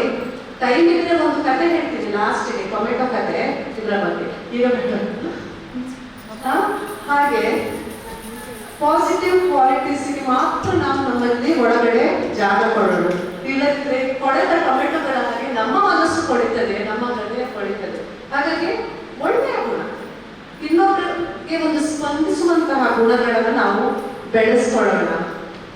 ಇನ್ನೊಬ್ಬರನ್ನ ಹೊಗಳುವಂತಹ ಗುಣಗಳನ್ನ, ನಾನು ನನ್ನ ಟ್ರೈನಿಂಗ್ ಎಲ್ಲ ಕೊಡುವಾಗ ನಾನು ಈ ಮಕ್ಕಳಿಗೆ ಕರಿತೀನಿ, ಇವರನ್ನು ಅವರು ಹೊಗಳಬೇಕು, ಅವರನ್ನು ಇವರು ಹೊಗಳಬೇಕು. ಹೊಗಳೋದು ಎಷ್ಟು ಕಷ್ಟ ಆಗುತ್ತೆ ಗೊತ್ತಾ, ಎಷ್ಟೋ ಜನರಿಗೆ ಹೊಗಳಲಿಕ್ಕೆ ಮನಸ್ಸು ಮಾಡೋದಿಲ್ಲ ನಮ್ಗೆ ಎಷ್ಟೋ ಸಲ ಅಲ್ವಾ. ಏನೋ ಒಂದು ಹೊಟ್ಟೆ ಕಿಚ್ಚು, ಯಾಕೆ ಹೊಗಳ್ಬೇಕು ಅಂತ. ನೋಡಿ ಎಷ್ಟು ಸಿಂಪಲ್ ವಿಷಯ, ಆದ್ರೂ ನಮ್ಮಲ್ಲಿ ಒಂದು ಒಳಗಡೆ ಎಲ್ಲೋ ಹೊಟ್ಟೆ ಉಳಿ. ಹಾಗಾಗಿ ಅದನ್ನೆಲ್ಲ ಮೆಟ್ಟಬೇಕು ನಾವು ಇರಬೇಕು. ಸೊ ನಾವು ಹೆಣ್ಣು ಮಕ್ಕಳೇ ಸ್ನೇಹಿತರಾಗೋಣ, ಹೆಣ್ಣು ಮಕ್ಕಳೇ ಸ್ಪಂದಿಸೋಣ, ಆಗ ನಮ್ಮ ಕಷ್ಟಗಳೆಲ್ಲ ದೂರ ಆಗ್ತದೆ. ಇದು ಮೊಬೈಲ್ ವಿಷಯ ಹೇಳಿದ್ರು ಅವರು, ನಮ್ಮ ಮಕ್ಕಳನ್ನ ಮೊಬೈಲಿಂದ ನಾವು ಹೇಗೆ ದೂರ ಮಾಡ್ಬೋದು ಅಂತ. ಒಂದು ಕಾರಣ, ನಮ್ಮನ್ನ ಯಾವುದೋ ಮನೆಗೆ ಹೋದಾಗ ಒಂದು 6 ತಿಂಗಳ ಮಗು, ಮಣ್ಣಿ ತಿನ್ನುವಂತ ಮಗು, ಕಾಲ ಮೇಲೆ ತಾಯಿ ಹಾಕೊಂಡಿದ್ದಾಳೆ, ಮಣ್ಣಿ ತಿನ್ನಿಸ್ತಾ ಇರ್ಬೇಕಾದ್ರೆ ಮೇಲ್ಗಡೆಯಿಂದ ಅಜ್ಜ ಟ್ಯಾಗ್ ಹಿಡ್ಕೊಂಡಿದ್ದಾರೆ. ಟ್ಯಾಗ್ ಹಿಡ್ಕೊಂಡ ಮಗು ಅದಕ್ಕೇನು ಗೊತ್ತಾಗುತ್ತೆ 6 ತಿಂಗಳ ಮಗುವಿಗೆ. ಆಮೇಲೆ ಅಜ್ಜ ಹೇಳುದು, ಒಂದೊಂದು ಸ್ಪೂನಿಗೂ ಒಂದೊಂದು ಮ್ಯೂಸಿಕ್ ಚೇಂಜ್ ಮಾಡ್ಬೇಕಂತೆ ಆ ಮಗುವಿಗೆ. ಅದೇನಾದ್ರೂ ಹೇಳಿದ್ಯಾ? ಒಂದು ಸ್ಪೂನಿಗೆ ಒಂದು ಮ್ಯೂಸಿಕ್, ಇನ್ನೊಂದು ಸ್ಪೂನಿಗೆ ಇನ್ನೊಂದು ಮ್ಯೂಸಿಕ್ ಚೇಂಜ್. ನೋಡಿ ಏನು ತಿಂತದೆ ನೋಡಿ, ಮ್ಯೂಸಿಕ್ ಚೇಂಜ್. ಯಾರು ಅಭ್ಯಾಸ ಮಾಡಿಸ್ತಾ ಇದ್ದಾರೆ? ಹೋಟ್ಲಿಗೆ ಹೋಗಿ ಅಪ್ಪ ಅಮ್ಮ ದೋಸೆ ಇಡ್ಲಿ ತಿಂತಾ ಇರ್ತಾರೆ, ಮಗುದ ಕೈಯಲ್ಲಿ ಸ್ಮಾರ್ಟ್ ಫೋನ್ ಇರ್ತದೆ, ಗೇಮ್ಸ್, ಅದರ ಬಾಯಿಗೂ ಮತ್ತೆ ಏನೋ ತುಂಬುತ್ತಾರೆ. ನೋಡಿದೀರಾ? ಮದುವೆಗಳಿಗೆ ಹೋಗಿ ಅಲ್ಲಿ ಕೂಡ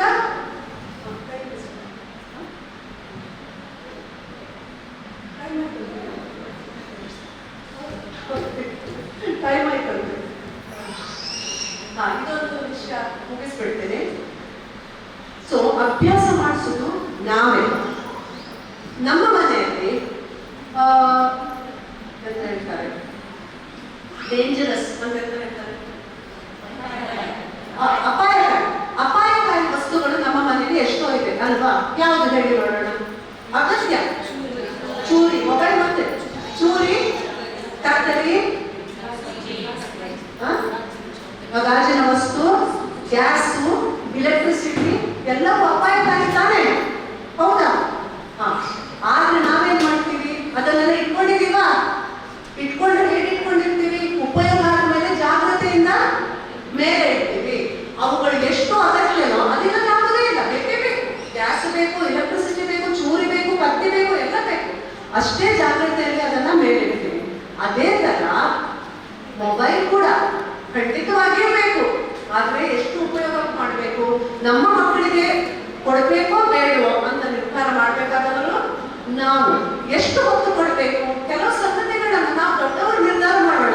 ನಮ್ಮ ಮಕ್ಕಳು ಯಾವ ರೀತಿಯ ಬಟ್ಟೆ ಹಾಕೊಳ್ಬೇಕು, ನಮ್ಮ ಮಕ್ಕಳ ನಡವಳಿಕೆ ಹೇಗಿರ್ಬೇಕು, ನಮ್ಮ ಮಕ್ಕಳಿಗೆ ಮೊಬೈಲ್ ಕೊಡಬೇಕೋ ಬೇಡವೋ, ಇದನ್ನ ನಿರ್ಧಾರ ಮಾಡಬೇಕಾದವರು ಯಾರು?